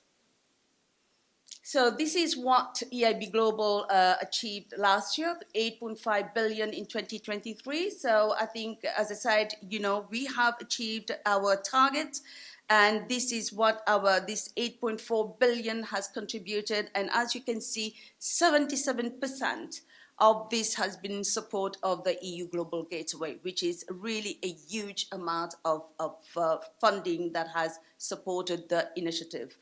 And also, more than 50% went also to climate action and environmental sustainability. Equally important is that no one is left behind. We do not look only at the developed economies, but we are very attentive as well to the LDCs and also the fragile states. So, Global Gateway, how EIB is contributing to global gateway and why we are the key player within that initiative. First of all, EIB's mission is fully aligned with the Global Gateway initiative. We contribute to sustainable global connections. We partner with European Commission, the IFIs, and others in order to attract the private sector investment via innovative structure that has been replaced by the European Commission, like the EFSD+, where we can tap to mobilize funding. Our role, as I said, is we are at the forefront of implementing Global Gateway. As you can see before, we have contributed 77% of our lending to EU Global Gateway initiative. And EIB has also committed to facilitate at least 100 billion by 2027. And we will support as well the EU Green Deal and the growth. It is interesting to see that although EIB has committed 100 billion, we have already committed under the EU Global Gateway around 60 billion euros. So we are really very, very close to achieve the money that has been put under that initiative. The sector focus, we are very much aligned because we are extremely and very, very active in all the 5 global gateway sectors. I'm not going to mention each of them, but you know them by now. Everyone has been talking about the different sectors. And we, as I said, we are involved in more than 20 flagship projects. I know at the previous panel, we said, yes, EU Gateway, Global Gateway is really is really into Africa. 150 billion is earmarked for Africa. But that doesn't mean we are neglecting other parts of the outside EU. The only thing is the environment is different. So I'll explain probably later how we can adapt and address the different challenges. We are also developing a strong pipeline in all regions, including Southeast Asia, and we will share the world-class expertise gained both inside and outside the EU to the benefit of its partner countries. And in addition to the sovereign lending, we are trying to crowd in private sector investment. EIB has set up 400 million Global Gateway Fund, which I'd like to give a few highlights about this fund. It is EIB has setting up this fund, and we act as an investor advisor, where we provide expertise in equity investment, project finance, and structured debt financing. This initiative is greatly contributing to the achievement of the SDGs, and to which EIB is fully committed to achieve and to align with other partners worldwide. So the objective of the GGF is to really support the Global Gateway and also to tackle the challenges we are all facing, from climate change to health system and competitiveness and global chain, and also is to support the EU Global Gateway, as we all know. It is really at a very early stage. We are really in the creation. It was signed last December. But however, this doesn't exclude one doesn't exclude the other. If you have any projects that you feel that you would like EIB to look at, you're more than happy to reach out to EIB to look for those projects. So the fund will operate as a fund of funds focusing on high impact equity and debt operation in emerging markets. As I said, it is a 400 million fund, and we have contributed 300 million. This fund is open as well to new capital contribution, which will potentially mobilize about 4 billion of investment. So the rest is the focus sectors, as you can see on the right, and yeah, that speaks for itself. How we intervene in Asia, I'll go very, very briefly here because I'll share this to you later on. Unfortunately, the figures is still on 2022. As I said, we just got the main figures 2 days ago about our projects signed. So just to give you an idea, we've been inactive in Asia for 25 years now, and our focus in Asia is really into climate action and also any projects, environmental sustainability. So this is what is the main highlights of EIB's intervention in the region. We offer good financial terms, and also we support the SDGs. And one other thing that I would like to highlight here, for EIB to intervene in any country, we need to sign a framework agreement with the host country. So, for example, it's kind of a passport. In order to be able to fund projects, we would need to have this signed with the government. For now, we are still in discussion with Singapore and Malaysia. Otherwise, the other countries, we have framework agreement signed. This is a bit of a split between the 10 billion between the different countries around Asia. And this is how we function. When there's a project, this is the project cycle. There's a proposal, we'll look at it, and then we go to the appraisal, and what we do at the appraisal, we'll look at this, and then we send it to our management committee for approval, and then we sign and disperse. And this doesn't finish there. We do monitoring and reporting until the repayment. So this is a bit of an example of projects in the region. I just put a bit of example here just to show you the different stakeholders, the different financial products we are offering, and how we intervene in the country, and what are the benefits and what are the impact we see when we are financing some of the projects. I'll just go quickly through this. This is in India, of course, but it doesn't mean that we are not looking at the same impact. We, for example, finance the Hanoi Metro and Ho Chi Minh Metro, and also the BRT in Laos. So some of these transport benefits is all similar. So this is clean energy in Nepal, which is, we have the same thing. This is something we've done as well in Laos, the Nam Teon, we were part of that funding also. So all those projects is just to give you an idea of what we've been doing in the region and what we want to do furthermore. That's it for me, thank you.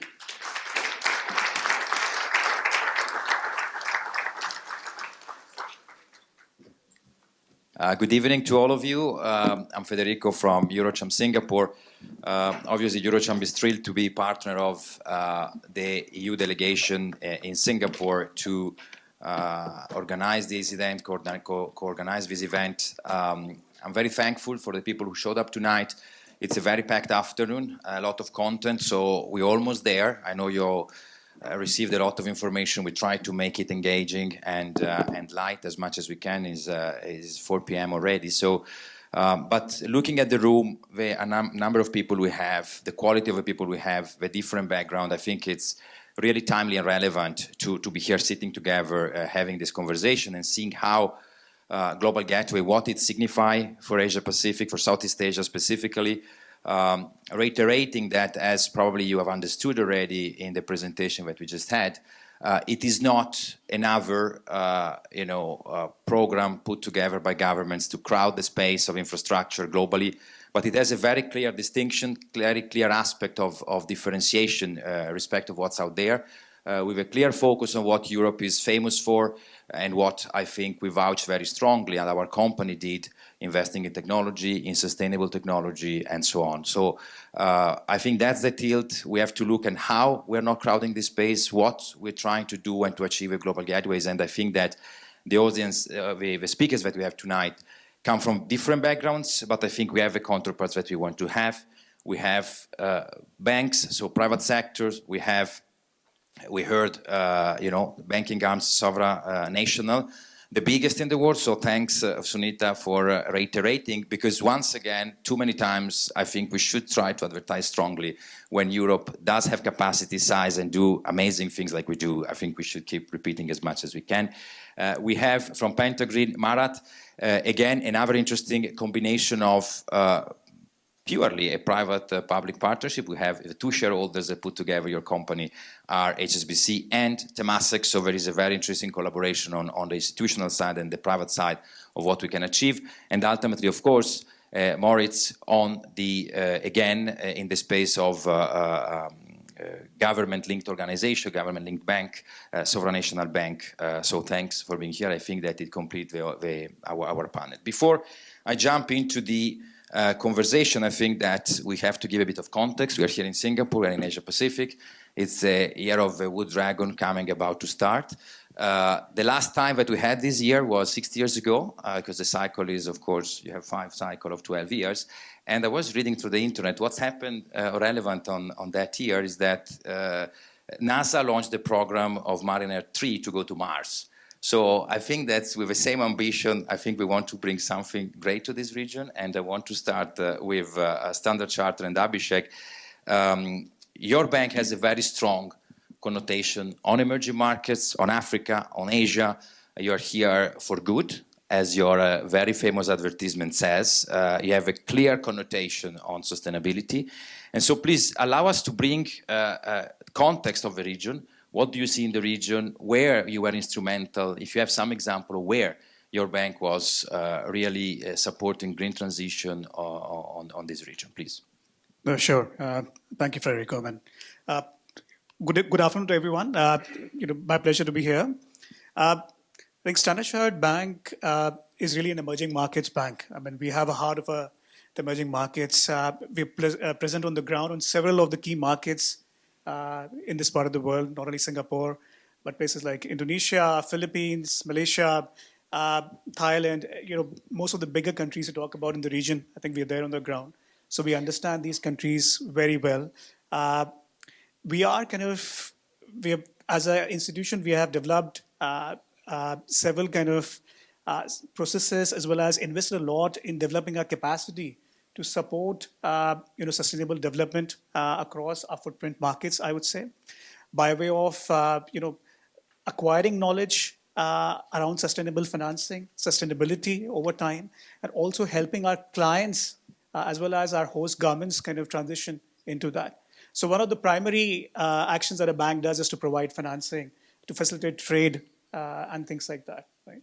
And I would say we bring a lot of risk appetite to a lot of the countries that we are present in, to finance projects that are critical in this journey towards sustainability or reducing the carbon intensity as we go around in a lot of these markets. Any example you want to bring on? No, sure. So I think we do a lot of work, as I said, across our footprints. So, for example, we have financed quite a few solar power projects in like Vietnam. We have financed the only solar project of scale that's happened in Indonesia on a PPP basis, which is Cirata floating solar project.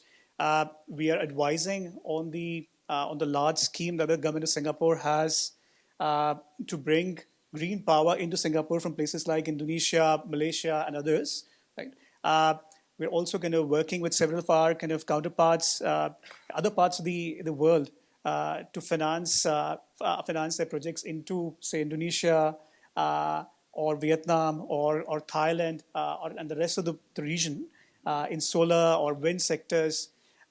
I think outside this region, but we've done a lot of work, for example, in the offshore wind space in Taiwan. We are working in places like South Korea. So overall, wherever our footprint is, sustainable transactions, renewable transactions, and helping the host countries in the energy transition to greener energy is very much core to what we are doing at Standard Chartered Bank. Thank you very much. Over to Sunita. The presentation was already quite wide, and you define yourself as a climate bank, global climate bank, and so how EIB can drive, investment in this part of the world, support the transition, thanks to Global Gateway as well. Well, sorry if I had to repeat what I said before in my presentation, but the thing is, EIB, as I said, we are the EU bank, right? We are the bank of the European Union. Our objective is to support the external action of the European Union. So it is really in our DNA to really drive the investment that is being put forward by the European Union. And Global Gateway is really fully aligned with the objectives of the EIB and the missions of the EIB. EIB has been established to really improve lives within the EU and beyond. And as I said, EIB is the only multilateral that really helps and extend funding to its non-members, to its partners countries. So we come in not only as a banker, as a funding just to finance project, we come with expertise, we come with knowledge, we come knowledge sharing, we come with technical advice, and we also blend our funding. So we can mobilize grants from the European Union in order to blend with the EIB's already concessional lending, because we know that those sectors are very difficult to get funding for innovative projects like digital and technological infrastructure, which is part of the also global gateway. And sustainable development is one of the other key aspect of the global gateway, and this is one of the objectives of the EIB. I mean, we are here, we are to sustain development and improve the economic life of the around the globe where we can operate. So it is really in line with what we are doing. So it is our bread and butter. It's not that it's new. We've been doing this for 65 years. So it's really something that we are just trying now to connect with the new technologies and help other countries and other clients or your stakeholders that could not access cheap funding from the European Investment Bank.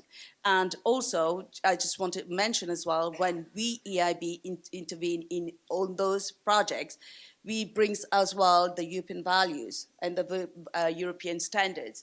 One of the questions that was on the panel before is that how do you bring the standards in those countries that they don't know? Delphine was saying, bring it to Vietnam, they don't know the standard. This is what it is, because when EIB finance a project, we finance a project with high standard and there's a stamp. And when we are in a project, we are really crowding in private sector. As I said, we finance 50% of the project cost, so by default, other comes in as well. Yeah, very interesting. Thanks for clarifying. I'm happy really to go to Marat now. I think that, as anticipated before, we are in Singapore. Singapore clearly has a very specific, different probably history, different situation, different development evolution, rather, compared to the rest of the region. Of course, has immense possibility of investing in every technology, green and non-green. Clearly has a massive constraint on, on what can be done on such a small surface. Nevertheless, it is the center for finance in Asia Pacific or in Southeast Asia, depending what you look at. And the initiative that Temasek put together with HSBC caught really my attention because it's exactly spot on what is needed in the region, especially because it acts and it has been put together specifically to bridge the financing gaps that are in the market, especially on smaller scale projects or projects that somehow find it difficult to find their way to finance. So can you enlighten us on this last aspect? So what is really the challenges that you see for the region and how you act to surpass those? And in a way, if you wish, how you are helping or how do you think you can help global gateways to succeed, and the other way around, what Global Gateway is bringing to your organization at the same time? Thank you for the question, and thank you to the audience for being here, and thanks for having me on this panel. First of all, it's a real pleasure. Indeed, Pentagreen Capital is well certainly amongst the participants here, by far the youngest financial institution in the region. However, indeed, this initiative was put together by Temasek and HSBC, with support from the Asian Development Bank and Clifford Capital, another Singapore-based infrastructure financier. So we are fortunate to be part of the Singapore Inc. fabric here in Singapore. And of course, this city-state is very much a hub for infrastructure finance around the region, and now sustainable finance. And really, this vehicle was set up in recognition of the problem that we've seen in infrastructure finance now for probably many decades, I dare say. And these are the large trillion-dollar investment gaps that we see in the space, and ultimately the problem of bankability of projects and bankability of infrastructure, particularly in emerging markets. We hear this time and time again, those of us particularly who attend these infrastructure conferences. Probably the most common complaint that we hear from our friends in the banking world in particular: where are the bankable deals? Where are the bankable projects? And indeed, it seems to be a problem that the so-called bankable deal is very elusive. These are few and far between. Last year in 2023, if you look at the green project financings that reached financial close in Southeast Asia, I think I can count them on fingers on one hand. Maybe second hand will be in use, but barely so. So really just a handful of projects are able to attract commercial financing, and even at times multilateral financing.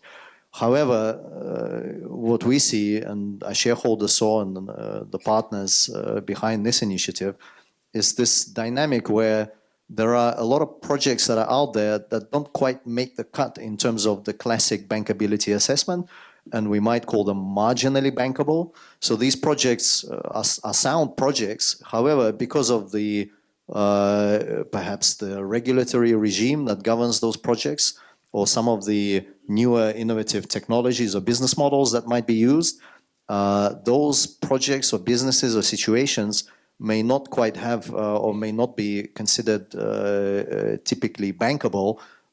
So the project promoters might struggle when they show up in a commercial bank or even a multilateral. So Temasek, HSBC, ADB, Clifford Capital recognized this problem and decided to create a very specialized debt financing vehicle that can really focus on these marginally bankable projects and find ways to channel financing to those projects repeatedly and at scale. Why are these situations marginally bankable, or what are the examples? Last year, we signed a transaction in the Philippines across a portfolio of greenfield solar projects, so projects under construction, where there was debt available from some of the local financiers for those projects. However, there was what we call subordinated debt piece. So there was a piece in the capital structure that the local banks were unable to provide, and that equity was not able to fill. So we were able to come into that situation and provide a mezzanine subordinated loan to help the sponsor and the developer to accelerate the implementation and the construction of these of this solar portfolio. So that's one area and one gap that we see in the market. Vietnam was mentioned a number of times in the Q&A in the earlier panel. We're working on 2 transactions in Vietnam right now. One of the transactions is in the rooftop solar space. So essentially portfolio of many multiple solar assets that supply electricity directly to the various manufacturers that are present in Vietnam, some of them in the textile space, some of them in electronics, in other industries. The issue in those types of structures, you have multiple off-takers, multiple customers. The quality of those contracts, or the way those off-take contracts look, is quite different. There's just commercial reality as to what is possible in the market. There are at times foreign currency risks, all sorts of issues that, as you layer them one on top of another, from a pure commercial standpoint, if you look at that situation, it perhaps is of a risk profile a bit beyond what a commercial financier might be ready to accept. And there are many more. We're looking at the electric vehicle space, for example, where not only is the technology relatively nascent, at least doesn't have such an extensive track record, but also the business models around the infrastructure that needs to be put in place to support those business models. This is all new and untested, so a bit challenging to finance. Examples are multiple, and the recognition in the thesis behind this initiative is that with the right appetite and the right balance sheet, actually there is a way to finance these types of situations and allow them to develop a track record such that over time they can grow, scale, and become more mainstream and attract more mainstream financing at scale. And how to create that balance sheet, this starts to lead you down the path of blended finance and tiered capital structures, something that's been tested a number of times recently, including we had a colleague from Climate Investor Funds who run a blended finance equity fund. So those types of techniques I'm quite happy to see that are now being applied into other funding constructs because they seem to be effective at solving these types of problems in the market. Finally, you asked the question around Global Gateway, and it was very illuminating to learn earlier from colleagues around how Global Gateway is looking to deliver the funding that's been made available and some of the priorities. Clearly, there is a lot of alignment between the objectives of Global Gateway, between the objectives that we as Pentagreen have been mandated to achieve, and I should say between the objectives that we see Singapore and Singapore Inc. more broadly looking to achieve for the region. Ultimately, it's about finding ways to channel large amounts of finance, large amounts of capital into Southeast Asia, into infrastructure, and support green infrastructure development in this region. The blended finance component of that, we believe, is critical. Without blending the risk-reward profile that is there in these projects that need financing is just too far beyond the risk profile that commercial financiers are ready to accept. So a blended finance construct is required. And then, of course, a blended finance construct needs an element of catalytic or concessionary or risk-bearing capital. And to me, that is something that certainly public sector and government-related bodies are well placed to provide.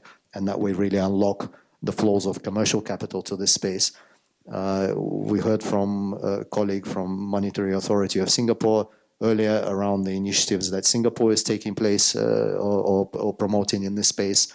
And certainly we'd love to see collaboration with the Global Gateway, whether with Pentagreen or whether through other financial institutions here in Singapore. Thanks a lot. Very enlightening. I think it's a very complex landscape, and it's good to see many different actors trying to fill those gaps and try to make sure that we can indeed advance on the energy transition and on other issues on that agenda.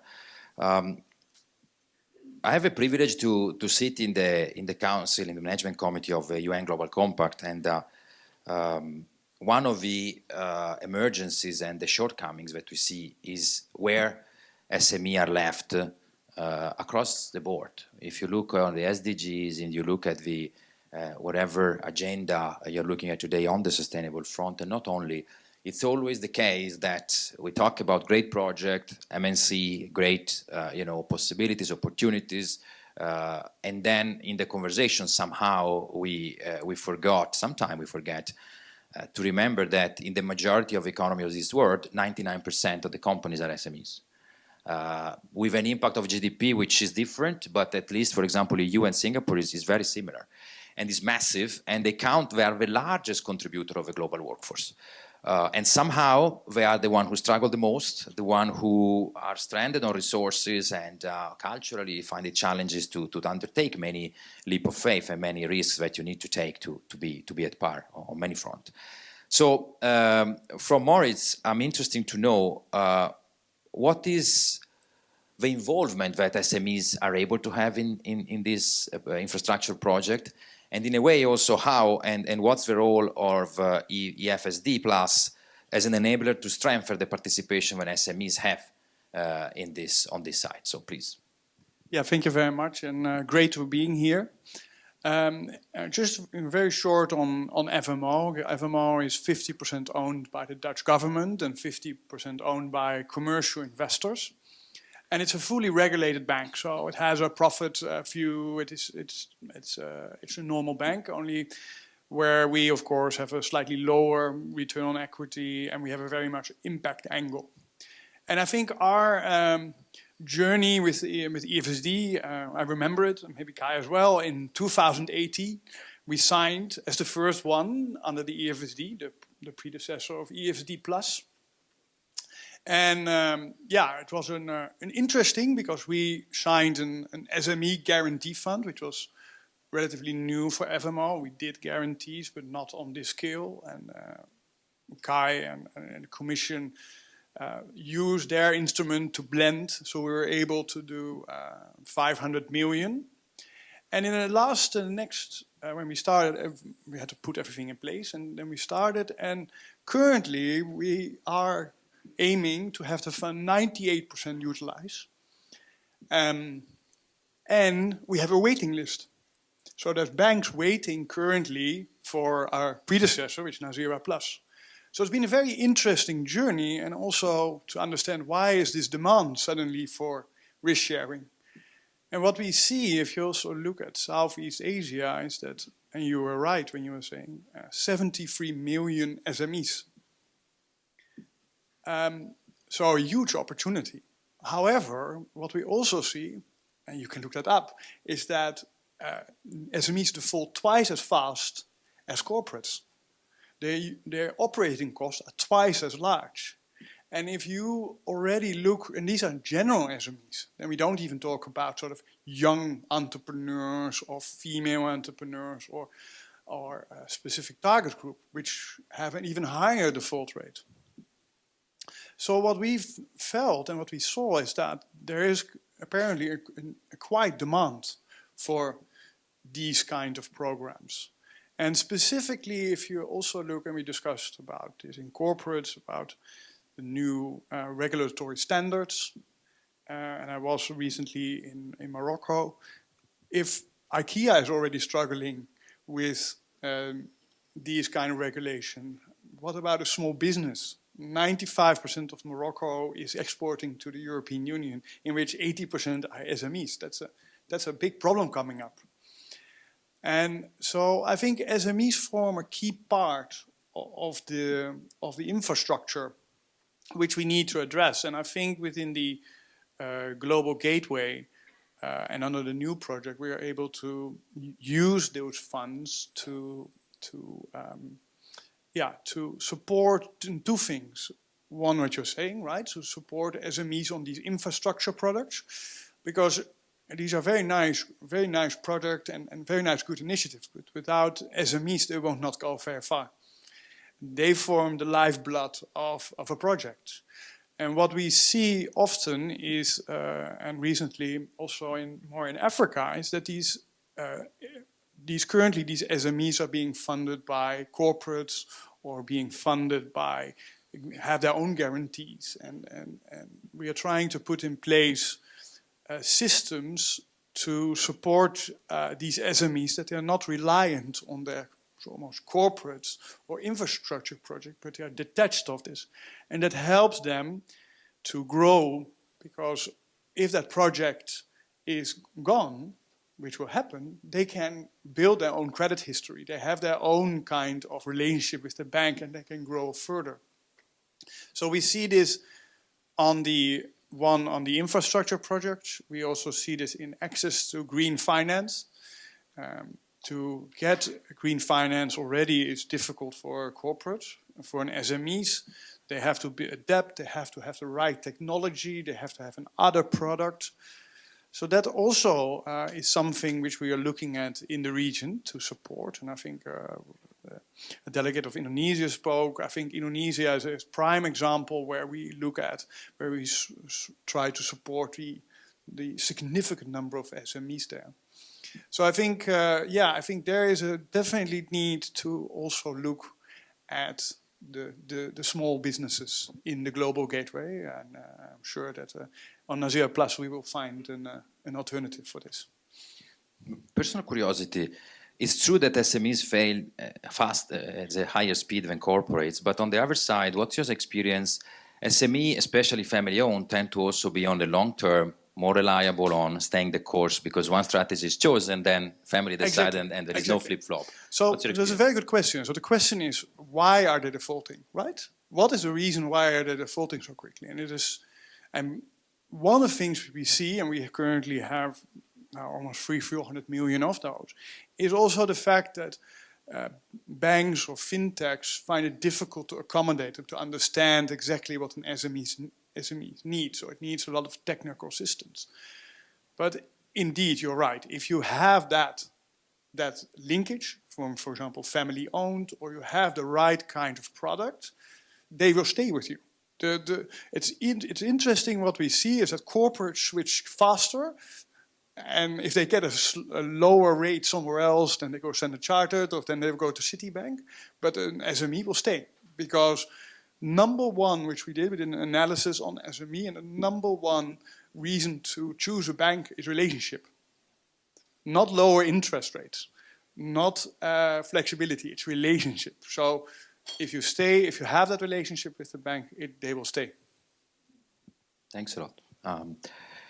Standard Chartered. So Abhishek, is there any specific, is there anything you see lacking in Southeast Asia on the risk coverage instrument to allow a scaling up of some of the projects? Sure. So we work extensively with various providers of these kind of instruments, guarantees, covers, be it export credit agencies or multilateral agencies. We also work and co-finance with development financial institutions, and again, some of these same multilaterals and all. I think there is a lot of willingness and intent from a lot of these institutions to kind of grow in this part of the world and kind of provide more support to infrastructure development. But answering the question, I think, yes, there are places where I think there could be some improvement in risk appetite and the coverage and the provision of products and all. So let me go a little bit more specific, for example. I think some of the speakers touched upon that. A lot of the multilaterals or providers of covers and risk covers, guarantees still very much look at transactions which are denominated in hard currencies still, right? So that we're seeing changing somewhat even among the export credit agencies who are now able to cover certain kind of local currencies and all. Because you talk about the developing markets, you talk about the ASEAN markets, a lot of the transactions actually happen in local currency. So can they step in and kind of help bridge that currency gap effectively, the currency that I am comfortable with as an institution, but the transaction currency is the local currency, right? So that's one thing which I think will help them become more relevant on the ground if they can expand their ability to kind of do things more in local currencies. Second thing, I think while things have improved again over the years, but I think when we specifically doing infrastructure development, the recovery of capital is very long term. And we also need to deploy various instruments, for example, derivatives and things like that.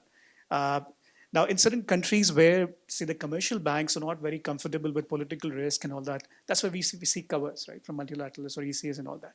But a lot of the times, these institutions don't cover derivatives, right? So if I'm trying to cover my interest rate risk over, say, 20 years or 15 years or whatever, that risk is still sitting naked with the financial institutions, right? And that makes it a bit more difficult. As such, we have to find a lot more ways. Sometimes there are ways which we can make it work, sometimes we can't, and leads to delays and things like that, right?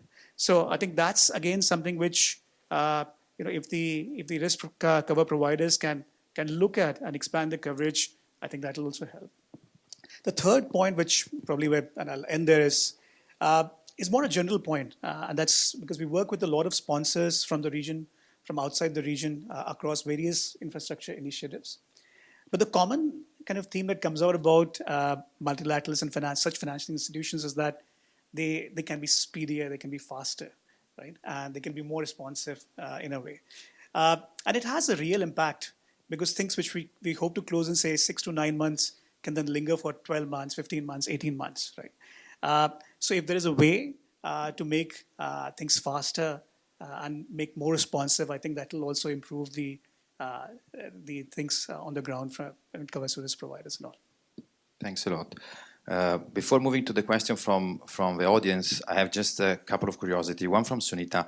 You referred quickly before on the relevancy that Asia still have. You put in the context of the magnitude that Africa is received as allocation. So what do you think in the specific context of Southeast Asia and the energy mix of Southeast Asia and the need of transition? Where do you think can be is there specific challenges that you see for you guys to make the difference? Is there anything that you can enable to do in a different ways? And maybe, on a little bit on if you can go back to the difference in the global allocation versus the local one. Yeah, challenges, it's everywhere. I mean, unfortunately, that's how it goes. There are challenges because, here, specifically in Southeast Asia, the energy mix is different across the region. So we are very mindful about the challenges. However, as I said, as a multilateral EU bank, what we try to do is we try to address certain issues that is specific to the region. That's why I said we have really taken step 2 years ago to create this EIB Global in order to be close to the market, to be really understand what is going on, and to adapt our product to the region and to the challenge. How do we do this? For example, we tailor our financing to the specific needs of the region. Through favorable loans, grants, investment packages, and we give this to different needs to different borrowers. When I say borrowers, it's not only the government, because EIB lend as well to the government, to the sub-sovereign, SOEs and banks, corporate, and also SMEs through the banks intermediary. So we touch upon a different aspect of borrowing, different borrowers. So this is the way we do it in order to allow as well the transition from fossil fuel to green. I mean, Southeast Asia is heavily reliant on fossil fuel, and in order to do this, I mean, we have to really tailor-made to the need. And how beyond the funding, the concessional funding, also blended financing and grants and all these, we provide technical assistance and knowledge sharing. So as I said before, we have an arsenal expertise which has around the world. So what we bring as well is not only money, but as well sharing knowledge and experience around the globe. Give you an example. For example, we were financing one of the big metros in India. We have a huge amount of engineers who was lining up, who was showing us how to do the thing. And EIB's engineer came in and said, well, why can't you do this like that? And they did. take into account. So there is also this technical assistance and also knowledge sharing from around the globe that we try to bring on the table. And I mean, green, and also what we are trying to do is EIB, we are trying to focus on renewable energy. We are asking the people to really focus on renewable energy. We all talk about just energy, but what it is just energy. We know there's a transition in order to get there, but in order to get there, you have to prepare the terrain. So if we keep something going, you're not going to achieve your green. So we are really promoting renewable energy and also enhancing energy security, because we have seen recently with the geopolitical tension, affordability, and all this, the prices. So what we have to do is not only going green because we have an environmental impact and benefits, but it is a long-term sustainability, resilience for the people, greener future where Southeast Asia has all the resources, so why do you have to rely on other things when you can get it naturally? So it is a sustainable future that you have to look into.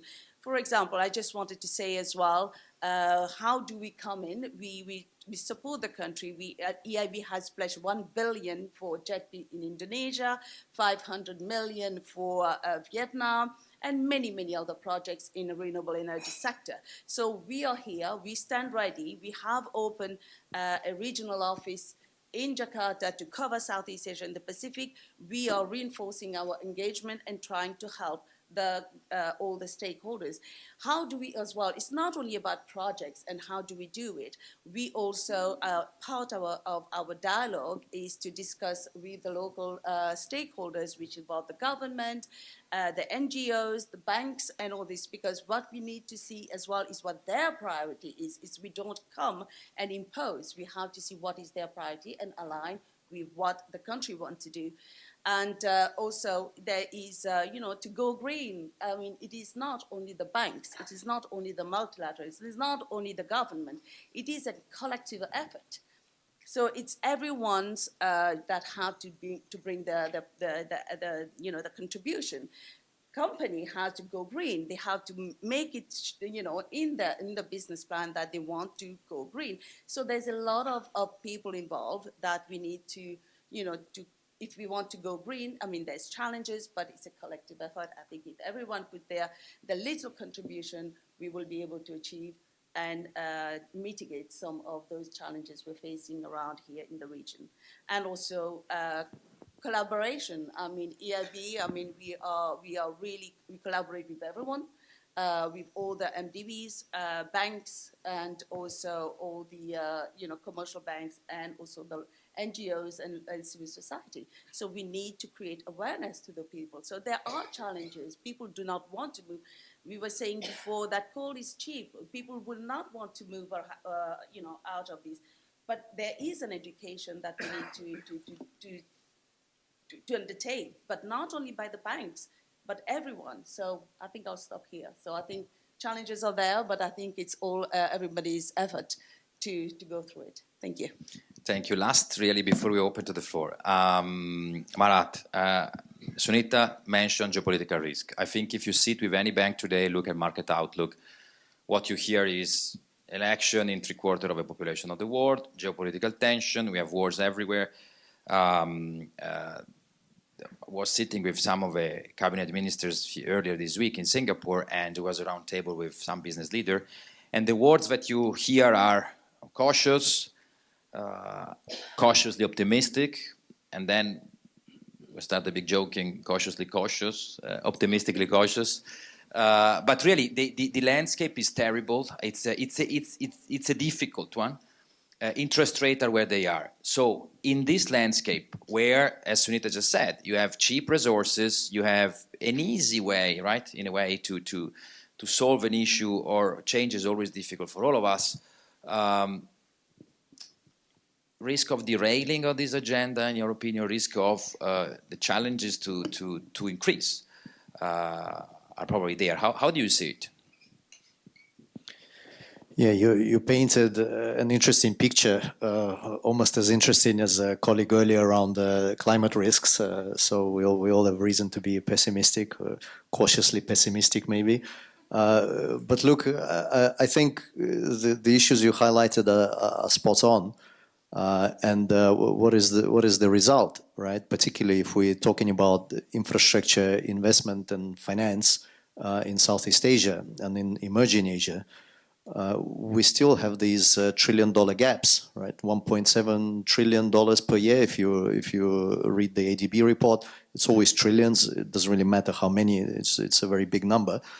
And in this current environment, if you're a global capital allocator and you're choosing the place to which you should deploy your capital and make a return, then of course riskier parts of emerging Asia start to look less and less attractive.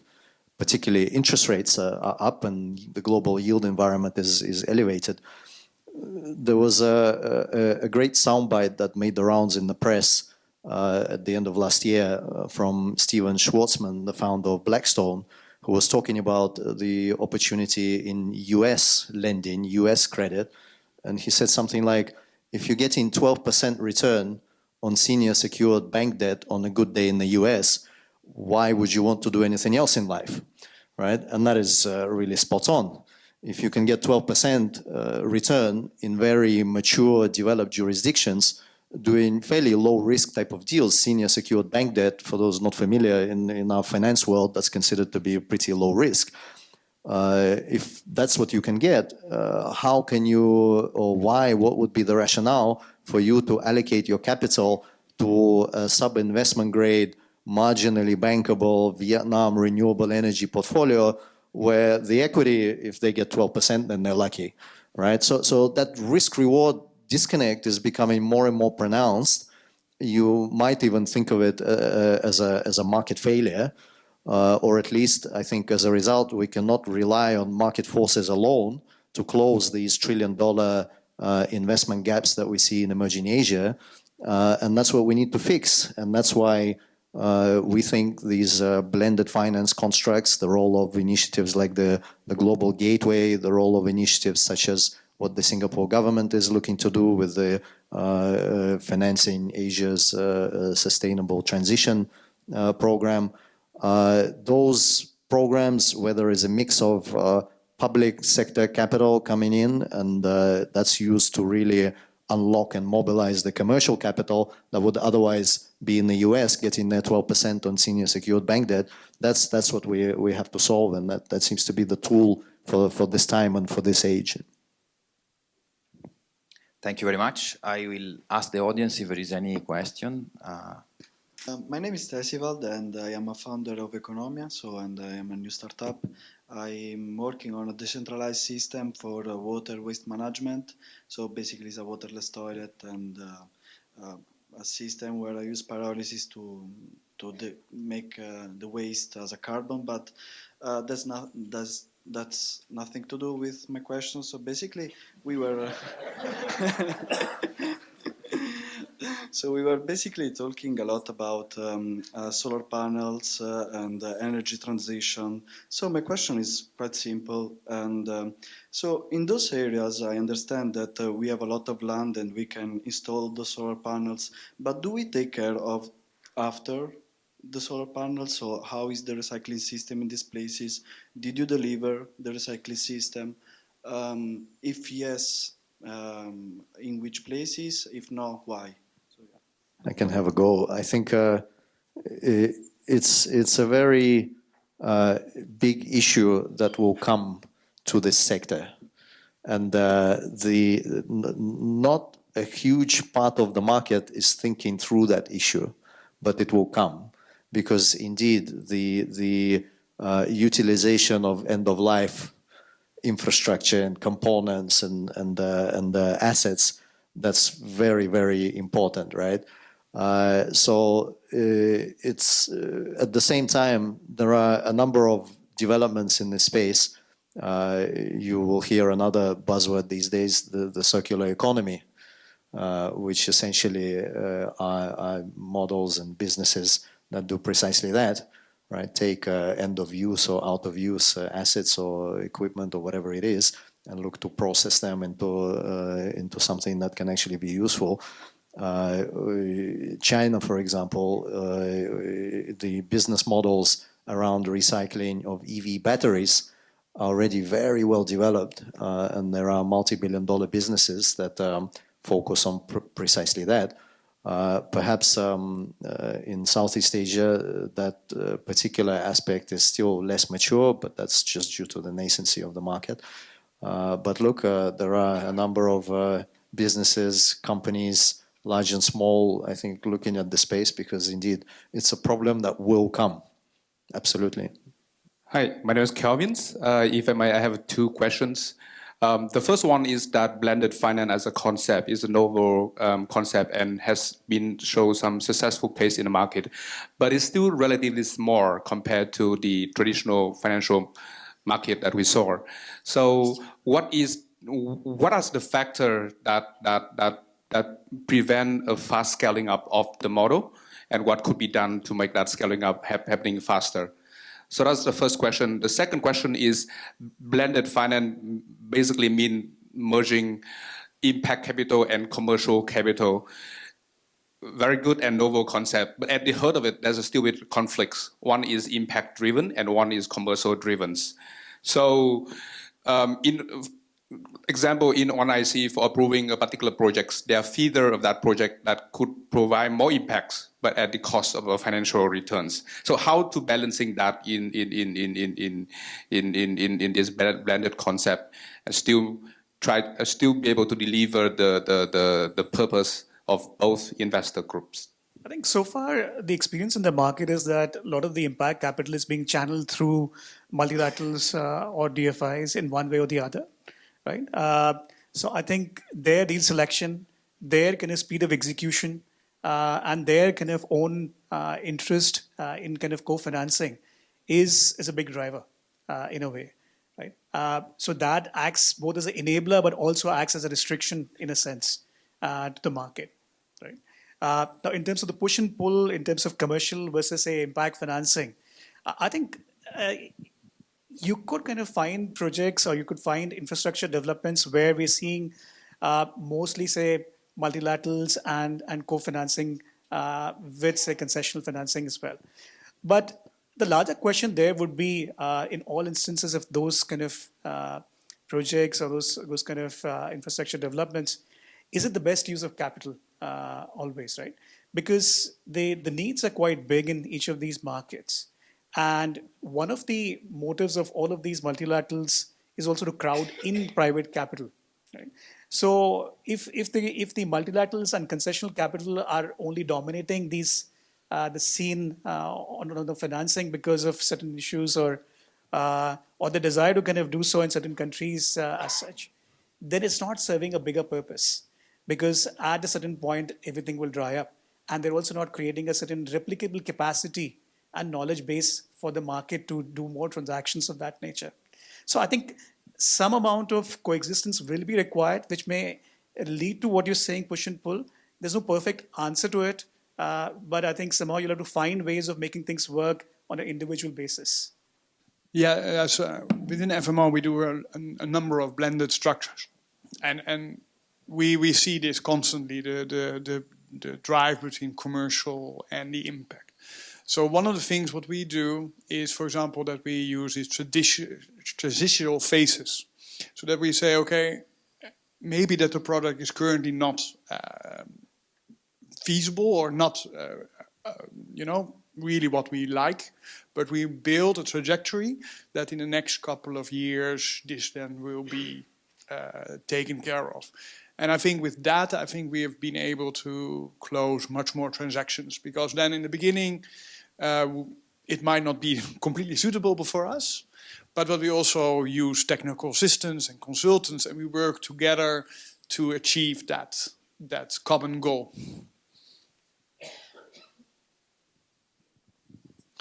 Maybe just briefly, I think to your first point, right? How can blended finance be really scaled? To me, what's quite encouraging is that within blended finance, all of the different market participants, market actors, we all seem to be, at least recently, coalescing around some similar structures. So we're coming up with some similar type of answers, particularly these tiered capital structures for investment vehicles, debt, equity, whatever product is needed. And we see it, well, not only here in Asia, but in other parts of the world with other financial institutions. To me, that's very encouraging because it seems to me that if all of the different market participants are thinking about a very similar problem and coming up with a similar solution, right, then it means it works. We're kind of getting close to that holy grail of replicable and scalable, right, all of those things that we love. So to me, that's the direction to go, and I think we need more of these attempts. I don't dare call them experiments anymore. I don't think they're experiments anymore. I think they're real attempts that work, but we just need more of them, and let's not be afraid to replicate something that works, right? That's ultimately what it's about. Just to add on what you were saying about multilateral and commercial, I think what is important from our perspective is when EIB is, for example, in a project, we, as I said before, we come with financial support, we've come with technical assistance and expertise, and this is free of charge. And this is not something that you will get from the commercial. And when we are in the deal, it is already coming up with a certain standard and standards and procedures, which is really fit into a higher quality of project that is going forward. That is why when EIB is in a project, we're really crowding a lot of private sector because the project is half cooked in a very high standard, a stamp of quality, if I may. Thank you. So a short question, a follow-up question on blended finance. So it's fantastic to hear the importance, and I totally agree. And it's great to hear that FMO is actually have great attention there and then getting more and more blended finance instruments and deals rolled out. But having seen the Convergence report where they are reviewing the global market for blended finance, that was very sobering. So they showed like a very, very deep drop in the number of blended finance globally in the market. And they even showed that end of last year, it was a 10-year low overall. So I was wondering, what do you think that it drives this negative blended finance numbers, and how could we reverse these numbers? Yeah, that's indeed that another sobering remark here, right? For this afternoon. So indeed, volumes of blended finance actually seem to be falling. In Asia, they seem to be falling. In climate, they seem to be falling. So that's indeed, when you reflect on it, it's quite concerning. As to why, that's a very difficult question. I think maybe the answer lies in the fact that it's still, well, of course, a nascent space, but that's a bit of an excuse. But I suppose we're all still learning by doing, trying to figure out what are the structures that really can help address the issues that we're trying to tackle in our respective markets. It still takes a huge amount of time to put together and execute on a blended finance structure. The providers of blended finance, particularly providers of this critical, most junior risk-bearing concessional piece, those providers are very fragmented. It's very disaggregated. There's no common hymn sheet that they sing from. Different objectives, different impact metrics, different modalities of deploying the instrument. One might call it a grant, another might call it just zero return capital. Third one just wants to do a guarantee or whatever it is, right? So the modalities are different, and often to just align those modalities on one construct is in practice very difficult, and then it's not possible to change the modality because it's been fixed within the government machinery that created that instrument in the first place. So I think those are, to my mind, probably the reasons. Should we remain optimistic? I think we should, because the more of these vehicles that we attempt to create, and some of them will be done and will be successful, well, then we learn what are the constructs and instruments that should be there, right, at our disposal, and attempts to align different parties providing a certain type of capital. Even that attempt helps the next transaction be easier, right? So hopefully we will see in subsequent convergence reports that chart start to pick up. We're certainly working hard to contribute to that. I think we are running out of time, but we have a lot of interest, so maybe we take one more question. Hi, everyone. Yes, I'm Edwin. I'm actually from Convergence, so it's really heartening to hear a lot of interest in blended finance. So we're the global network for blended finance, and I do want to address the point about the drop in blended finance transactions last year. I do think that's a very difficult market situation last year, but we have heard a lot of promising new initiatives coming out of COP. So I do think that we are going to see an uptick, hopefully, in this year, and with the support of a lot of the partners up on stage. My question actually is regarding about crowding in private capital, and I think that was a concern and a challenge being raised by some of the speakers in the previous panel as well as in this panel. I want to hear, especially from EIB and FMO, how do you actually prevent this notion of crowding in private capital, and with SCB, for example, a commercial bank, your considerations when you decide to partner with these multilateral banks and MDBs on these kind of projects? What are the commercial considerations? And I think how do we actually address the notion that you're actually subsidizing these private entities, private investors, and using public capital to then fund these transactions? So I'd love to hear the thoughts on the panelists. Thank you. Right. How do we do that? Well, I mean, let's put it that way. As a multilateral, it's quite simple. Our action, our objective is to support the development and to have impact. And as I said, on certain projects, there are certain components that is needed to be financed by X, Y, and Z. For example, I'll take an example as a project for if you have, let's say, a metro project, for example, there is a resettlement to be done.